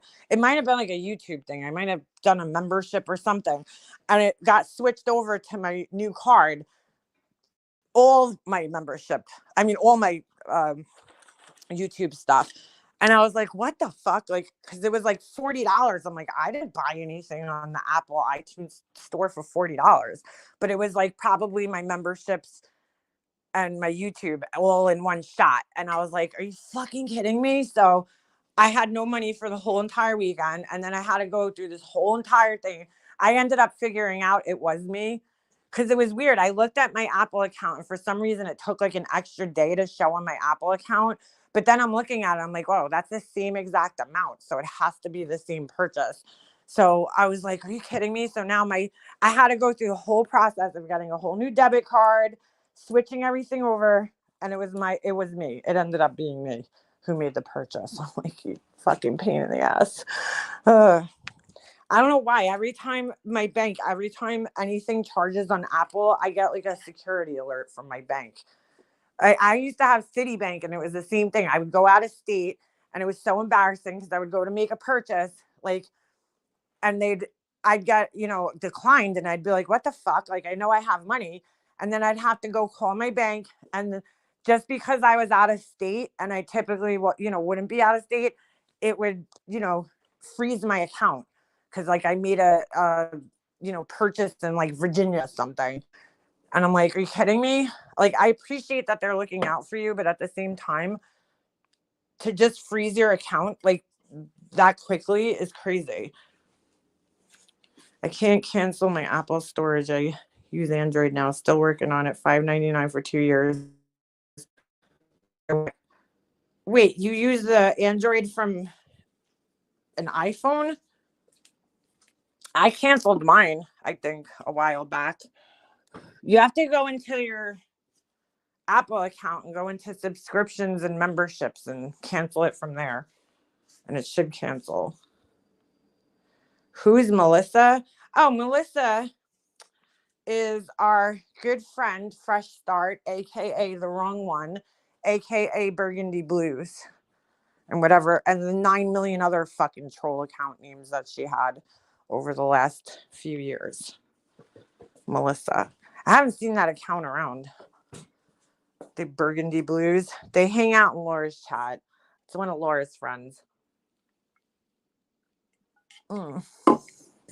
Maybe Corey or something. Because they do sound a lot like her when they write and everything. So I'm not sure who it is. Maybe Corey's name really isn't Brenda, like she tries to tell everybody. Because she's lied about everything else. Why not lie about her name too? No, Fresh Start. Well, their account got terminated. Their Fresh Start account got terminated. So then, they changed the name. First it was Fresh Start. And then they changed the name to the wrong one, right? Then that one got terminated because Alicia struck it. So then they made the wrong one too account, and that got terminated from Alicia striking their videos. So then after that, trying to think. Oh, after that, they made the Burgundy Blues account. That's their new account, and several other accounts, doxing my family and all this other shit. They're still around. They just haven't come in here. They haven't come in my chat. So they failed at being a clip channel. It's pretty sad, Alicia struck them. They kept clipping Alicia and they just gave up, I guess. So now they're back to just sitting in Laura's chat and commenting. Every once in a while, I'll hear Laura talking to them. Yeah, Burgundy. Yeah. Exactly. I agree. Yeah. She said Melissa is her favorite name. Who said that? Oh, mine. Yeah, Melissa is my favorite name. Who has the energy to create all these trolls accounts? Somebody who's obviously sitting home on their ass. Hey, Kay. Not doing anything productive with their lives. That's who. Somebody who wants my attention and Alicia's attention and Burnt Toast's attention. I don't know. They have I'm like, I don't get their thing with Burnt Toast. I don't get their thing with me either. Like, I assume I don't know who this person is, right? It could be, anybody. It could be Laura, it could be Corey, it could be anybody. They act as if I personally have, done something to them. I've fucked their, husband or some shit. I hate saying that. That's what Laura says, but they do. They act like I've personally affected their life in some way. you know, the anger that they have towards me. Same thing with Alicia. But like I get it if they're friends with Laura, right? And then okay, me and Alicia have, you know, talked some hard shit on Laura, so I get it. If they're Laura's friend, why they would come after me. I don't get their thing with Burnt Toast. Like they have the same hatred that they have towards me and Alicia. They have that same hatred towards Burnt Toast, and that I don't understand. Because I'm like, Burnt Toast really doesn't bother anybody. I mean, I don't either. I try not to, but yeah, I talk shit on Laura, you know, but I don't get why they're focused on Burnt Toast. Like they have a pretty heavy focus on her, and I don't really understand what it's all about. But they do like concentrate and talk about Burnt Toast quite a bit. So, but you know, Laura lets this fucking doxing piece of shit sit in her chat, and you know, it's, you know, Mrs. I don't fucking go real life. You know, she lets a doxer sit in her chat. I mean, this person's doxed my whole family, pretty much. So, not my whole entire family, but quite a few members of my family. I mean, like they're fucking. That's when I'm like, all right, you know, Laura sit there and call us obsessed. And it's like, Laura, all they do is talk shit about you on here. You know, I'm not like seeking out your family members and making accounts with your brother's picture on them and his wife's picture. You know, that's the type of people that you hang out with. But I don't need to do that. So I'm not putting people's family members, excuse me, on accounts and shit. I'm not doing that. But she like lets this asshole hang out in her chat all the time. And I'm like, oh, good to know. Good to know. I'm never gonna do it back to her. But you know, you can't sit there and be like, oh, I don't support real lifers. Yes, you do. Because you let that piece of shit sit in your chat and they're known doxer. And there's no doubt in my mind that Laura knows who that person is. Because back when they first started coming around, we were fucking with them, right? So we kept accusing them of being all different people to see what reaction we would get. So one of the people was Brian St. John.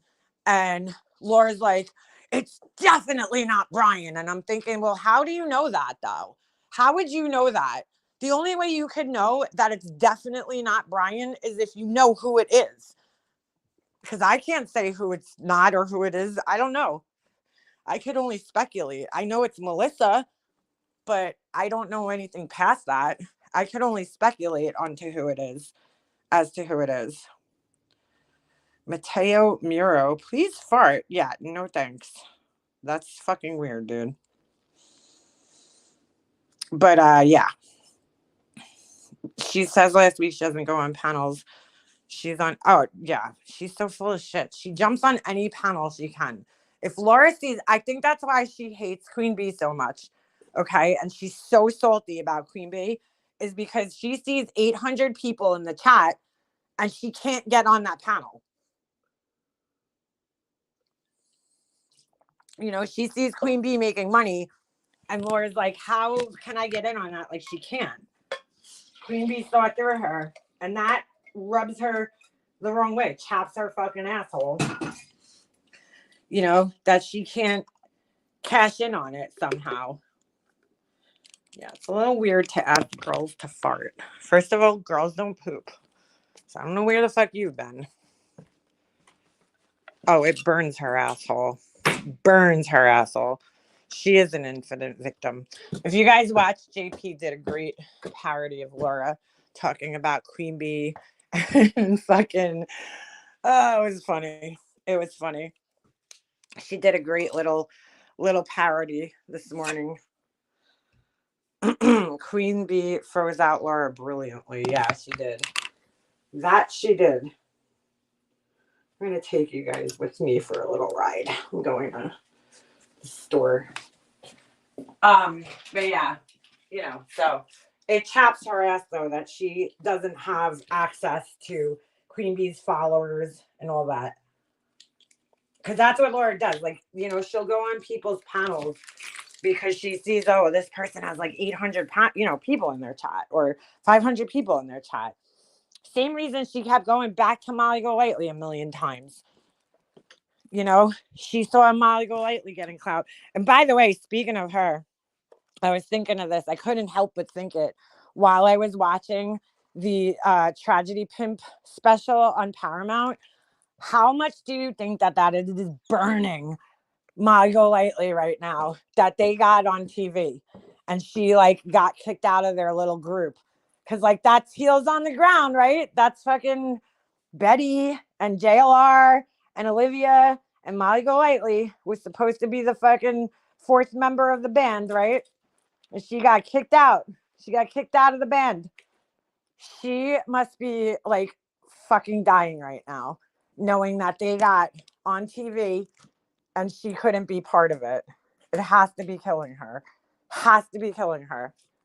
Like, she's probably so upset because that bitch, out of any one of those people right there, that bitch is the biggest clout chaser there is. She's the biggest clout chaser out there. So it's got to be burning her asshole, especially because they showed clips of like Betty in front of the laundry house, you know, but they cut her out. They made sure that of all those clips that they showed, she was not in one of those clips. Not one. And it is probably chapping her ass so bad that she's not included in this. I'm just guessing. I'm guessing. But she's probably so angry. And I was like, this is great. I couldn't help but think that yesterday while I was watching this thing. I'm like, she is probably so like burnt over that, you know? Because they tried, if you remember, a couple of months back, they had tried. Remember her and Bullhorn Betty? They got all dressed up, and it might have been like a year ago. I'm saying months, but you know, YouTube time over here. But they had tried getting on one of those like, you know, they tried meeting up with some type of production company, and it just didn't pan out for them. It didn't get picked up, and she was part of that. Remember, Bullhorn Betty had her horrible hair extensions in, and she borrowed MGL's like ugly shirt. I'm like, does this bitch, dude, not for nothing. So I was gonna be on TV, like knowingly, okay, because I was on the news one time in my pajamas. But if I was gonna knowingly be on TV, like I knew that there was a production company coming to my house to interview me, I would do my best to look presentable. You know what I'm saying? Like do my hair nice and like put some makeup on and try to wear something like decent, you know, maybe like a nice blouse, button-up shirt. Ugh, I sound like my mom. My mom always used to call everything with a blouse. But anyway, you know what I'm saying? Like she's wearing a fucking black, dingy black t-shirt that says silence is an answer too. Her hair is a mess. Like, well, her hair is always a mess. I really just don't think there's much you could do with that hair. So I guess in her defense, you know, like what is she gonna really do with that hair? Like, what is she gonna do? There's not much you could do with that hair. That crispy fucking Kentucky Fried Chicken hair. You ain't doing much with that shit. But like, wouldn't you like at least like try to dress presentably? Like she's like literally in like a old like dirty looking t-shirt. Like, girl, you're on national TV. Like, look professional. You know, she had a red blazer on. Did the weirdest thing in that docuseries was one of these stupid bloggers. I'm sorry, I can't stand any of these like weirdo true crime people. I really don't watch many of them. Some of them are just like crazy. But anyway, there's this one lady. She gets like, I don't know why they kept this in. It was the weirdest thing. They kept it in the show, and it was like she gets an alert on her phone, and she goes, "That was a reminder to bathe my kid." I'm like, what? Like, do you need a fucking reminder to give your kid a bath? Are you fucking kidding me? Or are you that busy? Like, how? I can't even understand that. How do you need to set a reminder to bathe your kid? I was like, what the fuck? That was weird. She was some like, I don't know, some blogger or some bullshit. And I'm like, she needs a reminder to bathe her kid? That's fucking weird. I'm like, these people are crazy. I'm sorry. They're fucking crazy. All of them. I don't care who it is. They're all fucking crazy. Every single one of them. I mod for a few. I keep telling her dial it down. Who's that? Betty? You mod for Betty? No. I wouldn't sit with my back to the kitchen either. There has to be a better spot. Yeah, well, you know. She's like, I'm proud of my kitchen. This is where I cook my gray meat. I'm so proud. This is where I cook my discounted expired meat and leave it here. There, right behind me is the counter that I leave it sitting there all day marinating. You know, because you're supposed to marinate on the counter, not in the fridge. Ugh. Ugh. Yeah, hopefully she remembers to feed him. I'm like, I never heard of putting a fucking alert on to bathe your kid. Like, I just knew that I had to bathe my son, you know? Like, never had to have a reminder on for that, but okay. To each their own, you know? Like, what? She's like, oh, that's a reminder to bathe my kid. I mean, dude, I get it, like, people wanting to discuss cases. I totally get it, you know? But these people that are fucking, like, traveling and, like, speculate, like, I don't know. I'm just like, some of these people are just over the top, I guess. You know? The Bullhorn Bettys are over the top. They're crossing the line from discussion to real life. You know, getting themselves so enmeshed in these cases that it's like, all right, now you're interfering. You know, it's one thing to have a discussion online and speculate, and like, unfortunately, you know, that's gonna happen on the internet. You can't control it. You know, like, people get so angry, like, when, you know, during the Chris Watts case, they're like, you know, oh, people are discussing it. Well, unfortunately, it became a news story, you know, and people discussed it, and it's not always pretty, you know, the discussion, but like, they're crossing the actual line into like reality, into getting in touch with these people, into interviewing them. And it's like, yeah, does the news do that? Absolutely. But there's a certain amount of decorum that goes along with being a journalist that you have to have. And these people don't have it. You know, there's an education behind journalism and a responsibility behind journalism that these people don't fucking have and don't care about. They don't give a shit. They don't care about having ethics or anything. So, I mean, it's just not right. It's just not right. Like Olivia, like, they actually showed on that docuseries that Olivia finding, you know, Gabby Petito's water bottle allegedly. And wasn't that bullshit? She didn't really find the water bottle. It was a lie. Olivia is, yeah, she does a great, look, I will never take away from that girl that she does a great job with production, her quality of videos, her filming, her her cinematography, like, great quality. But the girl's a nutcase, dude. She's got a tinfoil hat. She believes that there's Bigfoot. Like, she's fucking crazy. You know? I mean, there's something wrong with her if she's hanging out with Bullhorn Betty. It's like, girl, you're in like your 20s. Go. Well, why are you hanging out with some old bitch in her 40s? Go fucking hang out with some kids your age, Olivia. Get a real job. You know? I don't know. I think she's a nutcase. I think she's just as nutty as the rest of them. She's, you know, she's got the little innocent voice and everything. So she seems more innocent, but she's no different from them. She just has a little bit more talent. That's all.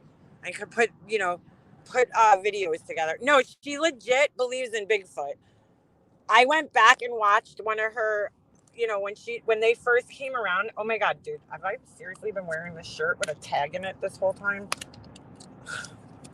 I'm like, what the fuck is this thing on my shoulder? I went back when they first came around, and I like her older videos on her channel. Yeah, Bigfoot, like her and her mom or something. I don't know, and her bike. This whole stupid story about, you know. Then she had that other bullshit on there, and never bothered to that she pretty much ended Olivia on YouTube, where she had this video basically pretending that she was talking to this mom who had all this information about, the Idaho 4 case. And then I think it came out that it was bullshit, you know, that's what's about it. All those people, big stretch of time. I might cut out in a second because I'm into a weird spot in the car, and there's a weird spot over here where I usually lose internet. I didn't know about the Bigfoot. Oh yeah, dude, she totally go. Well, I don't know if it's in all fairness, but I'm sure it's on her TikTok too, because that's where Olivia's really from. Top. She's not a passing through red zone here.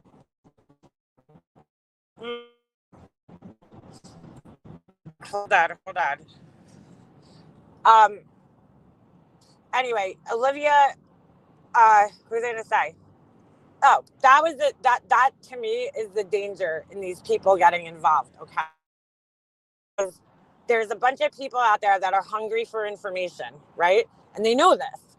Just like in the Chris Watts case, when the Chris Watts case was going on, before the discovery came out, we were so hungry for information. People were so hungry for information. So what do?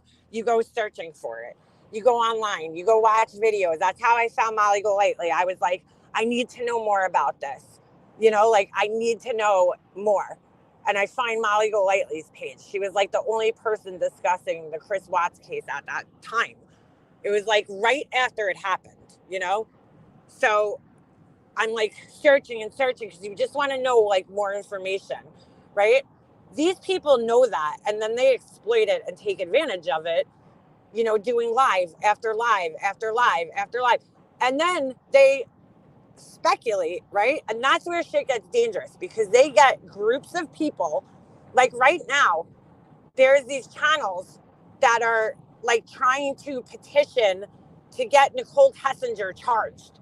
And I'm like, dude, really? Is there circumstantial evidence that Nicole Kessinger is involved in the murders? Sure. I'll agree. There's some shady behavior there. There's some shit that makes her look like she might have known something, maybe, but not enough to convict her with anything. What solid evidence do you have? And let's just say she had nothing to do with it, right? These people are ruining her fucking life. Okay? Did she make a mistake? Yeah. Okay? And again, I'm coming from the part where we know for 100%, right? Hypothetically, that she had nothing to do with it. This girl's entire life was ruined. Could you imagine? You make a mistake and you date a guy that's married. I mean, you can't help who you love sometimes or who you are attracted to. So she made a mistake. Everybody, I won't say everybody, but I know a lot of people who've done that. Okay. I've had friends that got into relationships with people that were married, and, it's not right, but it happens. It's people are unhappy in their marriage. They go out seeking, attention from somewhere, and it just happens. Okay. The girl made a mistake. It sucks. Same as Amber Frey. Well, she didn't know that the guy was married. I mean, it's a little different. Nicole Kessinger kind of knew she was dating a married guy. So I get it. I get why people are angry with her. But she made a mistake. She's a young girl. I mean, I don't know if she was in her late 20s, early 30s, maybe. She made a mistake. She's not that young, but she made a mistake in her life. Then all of a sudden, this guy kills his family, and she didn't know. We're saying she didn't know. And you got this group of people crusading after her. I mean, you can't look her name up on the internet. What if she wants to go get a job? She still has to survive and feed herself, and put a roof over her head. You can't look her name up without this shit being attached to it for the rest of her life. The case is closed. Chris Watts is in jail, and her life is destroyed. People are still trying to prosecute this girl. And, it's like, I just can't imagine. If she's innocent, I can't imagine what it feels like to be her in her shoes. People, this fucking community of people coming after you when they don't know if she's guilty or not. All these might be coincidences. Like, to me, it's not enough to prove for 100% that she's played any role in the murders.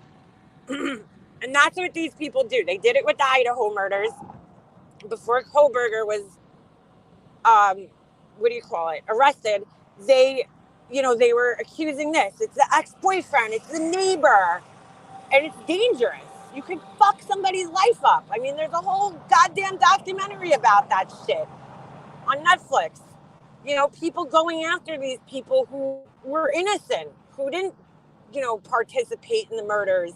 And they destroyed these people's lives. Their real lives were affected by this. Not just their internet lives, their real actual lives were destroyed by this shit. Just for somehow being attached to a situation. I mean, I can't imagine. I just can't what that's like. Just like, people don't feel bad for her, but I feel bad for Cindy Watts and the dad and the sister. Like, they're victims too. And people don't see them as victims because they're like, oh, well, Cindy Watts talked badly about Shanann. She wanted Shanann to die. No, she didn't. She didn't like Shanann, but I'm sure nobody wants somebody to die. Come on,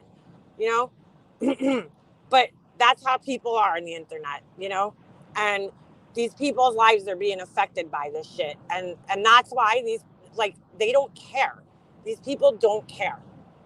The Betty Bullhorns, the Olivias, they don't give a fuck. Olivia says in the documentary, if you listen closely, she's like, well, there's a new generation of people basically she's saying you don't need an education anymore, right? You could just go get any job you want and be successful. This new generation, you could be successful online. You could be an influencer. Right there, that tells me what her whole motive is behind this. It's just to make money. She wants to become a wealthy influencer on the internet, clearly. So then you start questioning, does she really care about these people?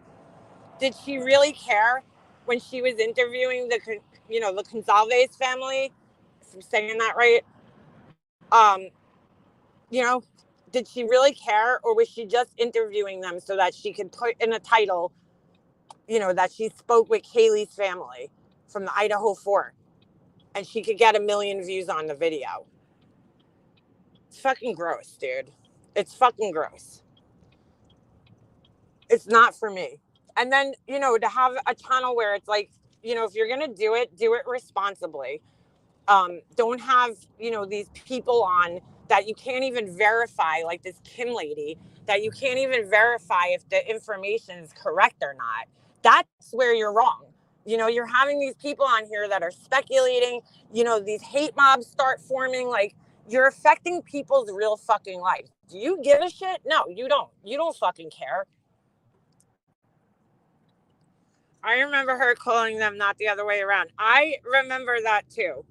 And people were saying that in another stream that I was listening to about it.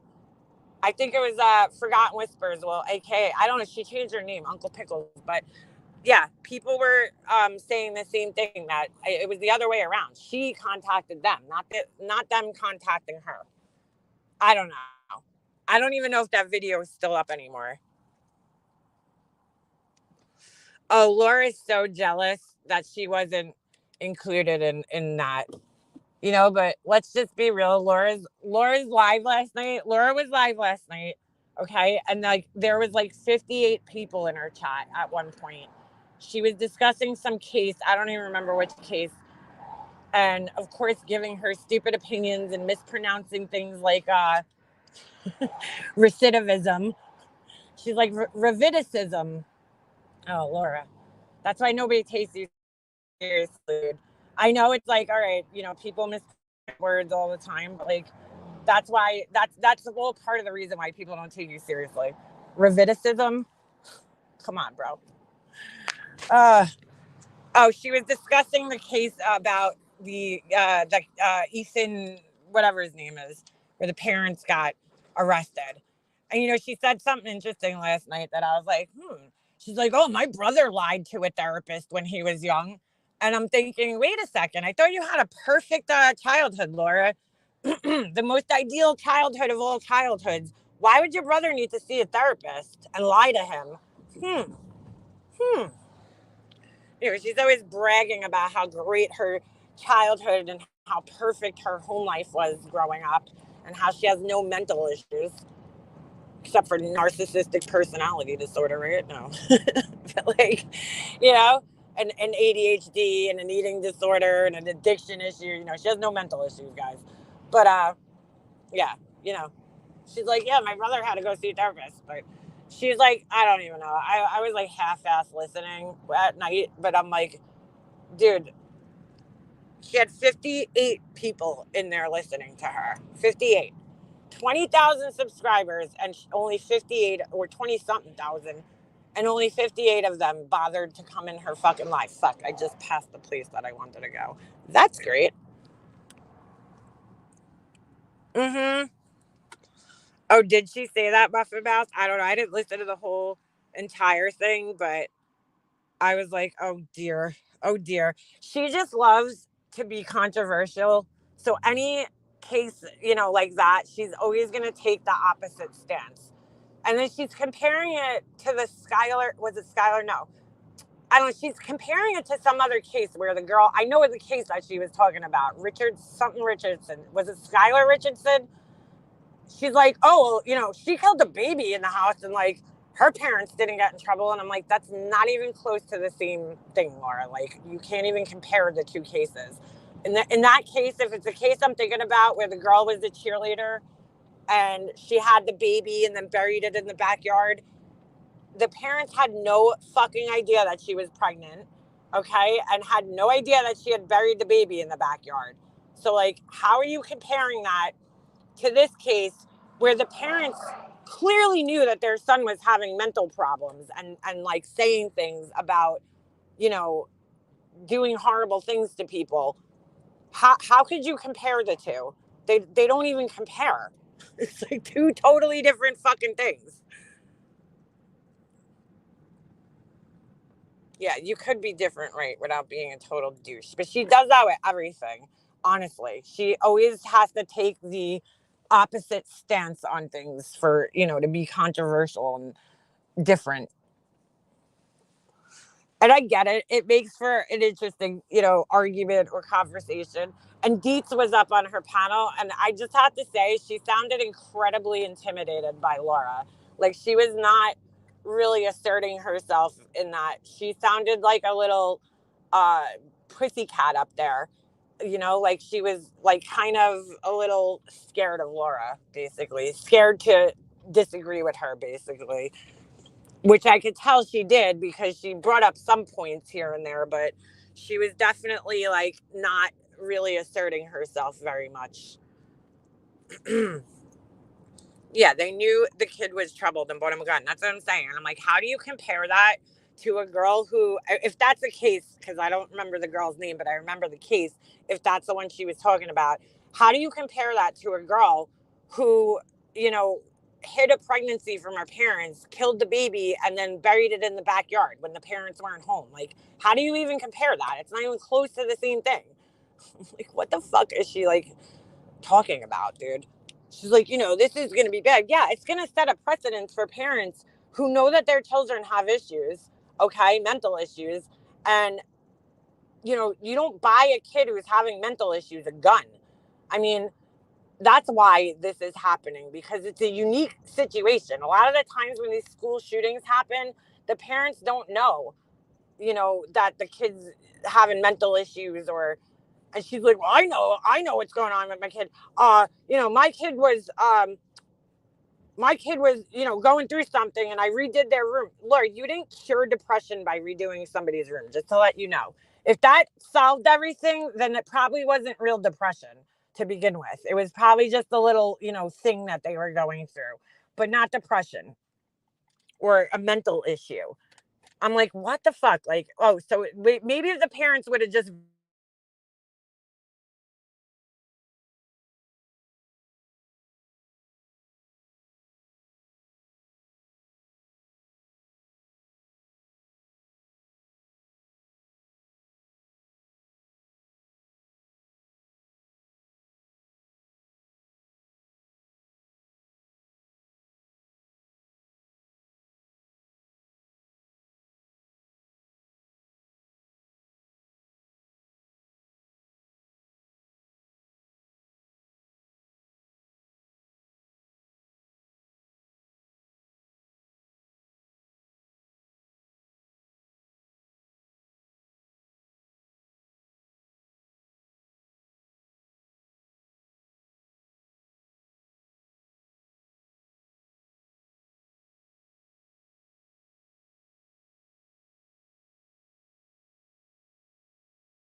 Hello. Oh, all right. My sound came back on.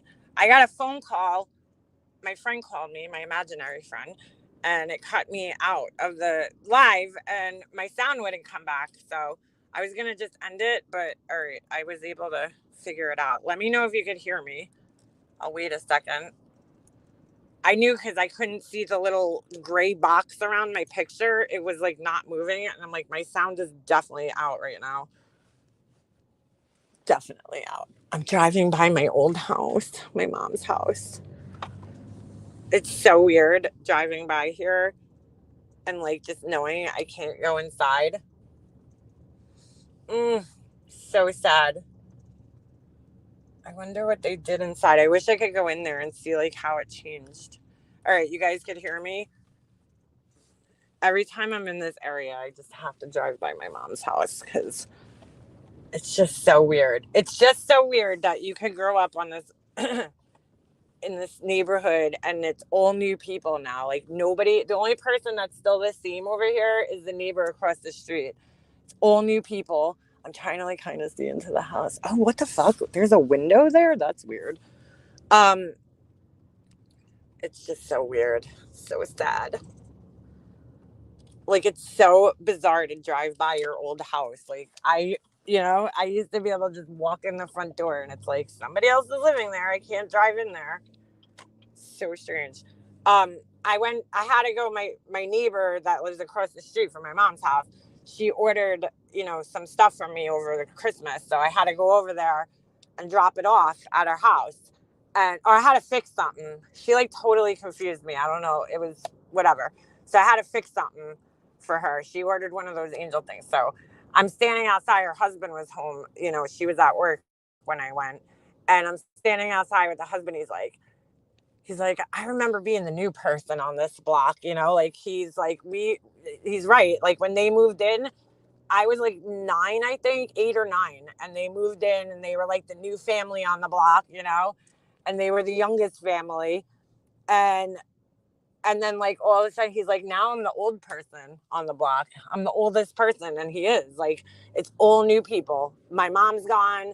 The neighbors next to my mom on both sides are gone. And then the one neighbor, they moved a while ago. They're still alive. They just moved. And the other guy, oh my God. The guy actually had a Doberman when I was a kid, but it was like a gray one, the blue ones. And it was so mean, this dog. And he used to threaten us all the time that if we went on his lawn, he would sick his dog on us. So, so yeah. Anyway, but it's so weird. It's like everybody's gone. All the neighbors are gone, either passed away or they moved. So it's just so weird. I actually know, Angel, I actually know the person that lives in my mom's house that bought it.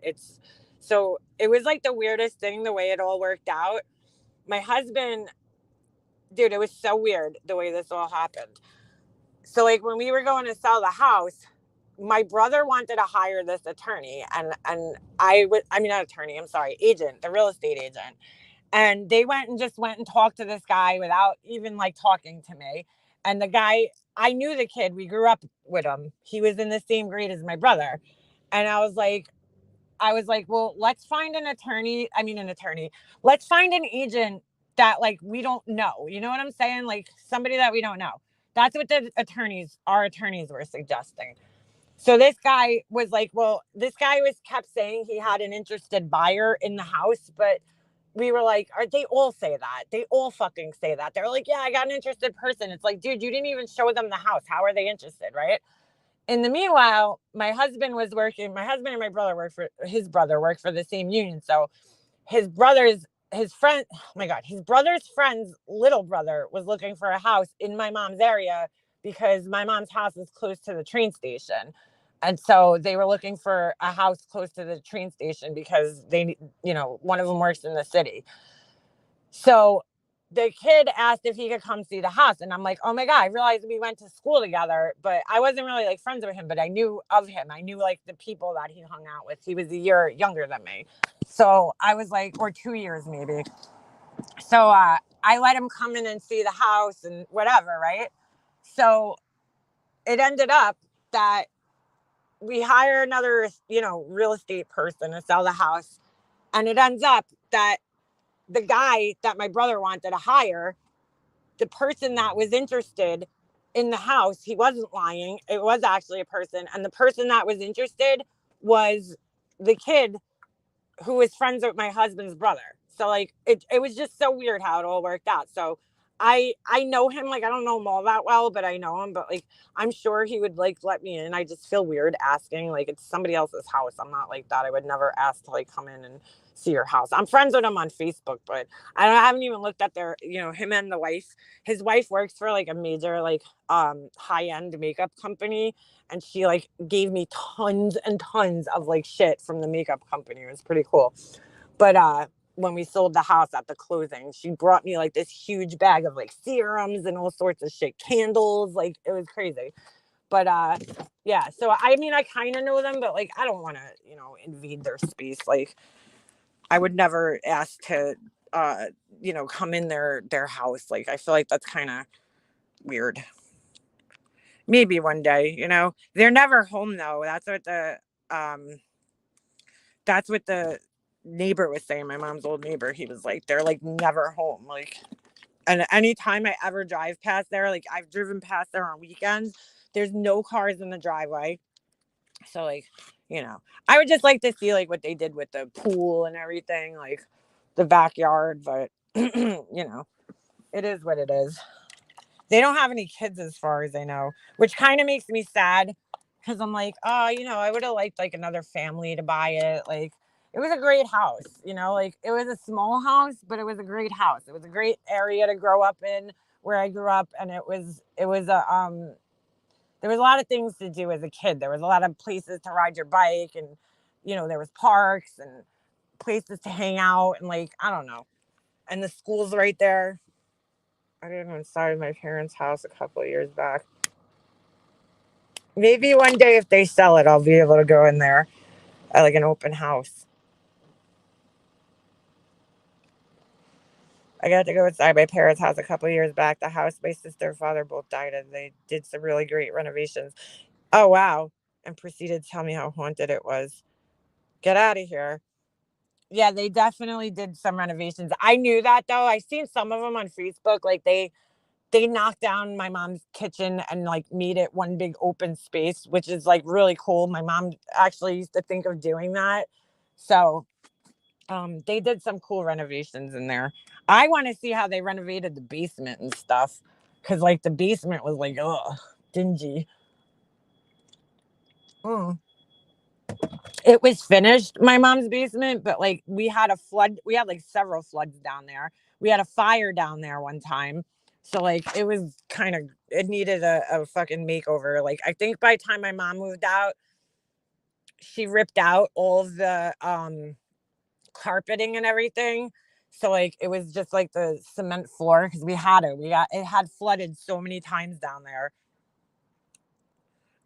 Well, not now, dolls. I wouldn't buy it back now. It's way too much money. I thought of buying my brother out, but honestly, we should have because we would have been like mortgage free basically. But I mean, whatever. It is what it is. You know, what are you going to do? At the end of the day, I was like, they'll never agree on a price. Like it was going to be impossible. If I didn't have to deal with my brother, I probably would have bought it and like used it as a rental property, but like that's what I was originally thinking. And I just knew though, the way my brother and his wife were fighting me on every fucking little thing, they would have like wanted way more money for the house than it was worth. Like it never would have happened. His wife never would have allowed me to keep the house. Just to stick it to me. Like she wouldn't have allowed that to happen. And so we never would have agreed on a price, and it just would have been a nightmare. So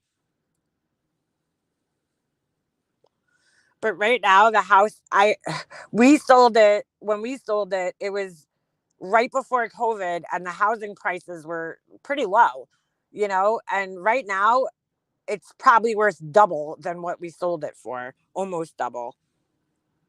Like my best friend, her dad passed away, what was it, 2022 or 23? she got like top dollar for her dad's house, which is right around the corner from my mom's house, and basically like the same kind. It's a ranch, you know. It's like the same, somewhat the same house, you know, same idea, 3-bedroom ranch, you know, and she got like top dollar for her dad's house.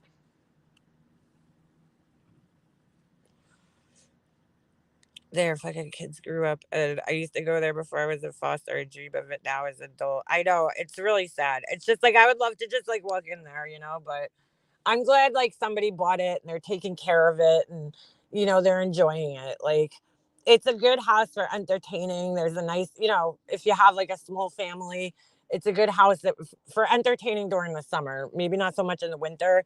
There's really not like many places to entertain in the house, but in the summer, it's such a good house for entertaining people. It's got the pool. It has, you know, my mom had a big deck around the pool and tons of patio furniture and seats and lounge chairs and like, you know, and the lawn, the kids could play in the lawn and, you know, so it was a good house for summer parties. So hopefully, yeah, hopefully they're entertaining people there.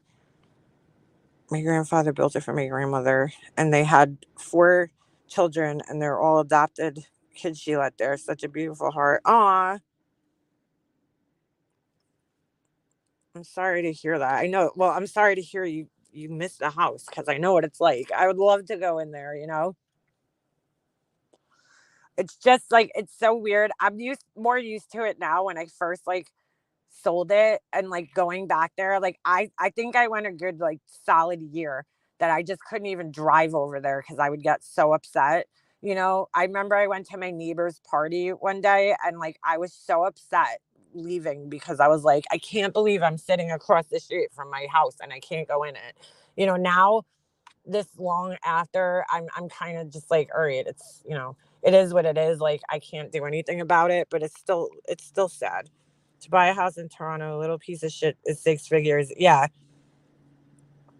My I mean houses have been 6 figures here forever, but I mean well over 6 figures. But you know, it's way overpriced right now, the market. It's not a time to buy a house here. Mm. Or anywhere for that matter, you know? So like our house when we bought at the right time. The market was down and we paid like nothing for our house, you know? But now our house is worth like almost twice the amount that we paid for it. But it's, you know, where are we going? We could sell it, but where the fuck are we going? You know, if we wanted to leave, we would want to upgrade and get a bigger house. But even like the places that were cheaper, like Pennsylvania, Florida, their housing prices are just as high as ours are right now. So it's like we would basically be in the same situation, you know, we'd be in the same house basically. So it is what it is. Anyway, all right, I'm gonna go in this store and I'm not gonna take you guys in there because I feel weird talking to myself. There's a lot of people in here, but I'll be back sometime this week. I think there's a couple of candles left. I know I just got an order while I was on here, so somebody might have bought up the last couple. I'll see. But there might be some candles left on the website for those of you who haven't gotten to purchase one yet. But anyway, all right, I'll talk to you guys in the next one. Oh, is that burgundy blue or just blue? I can't tell. All right, guys, I'll see you next time.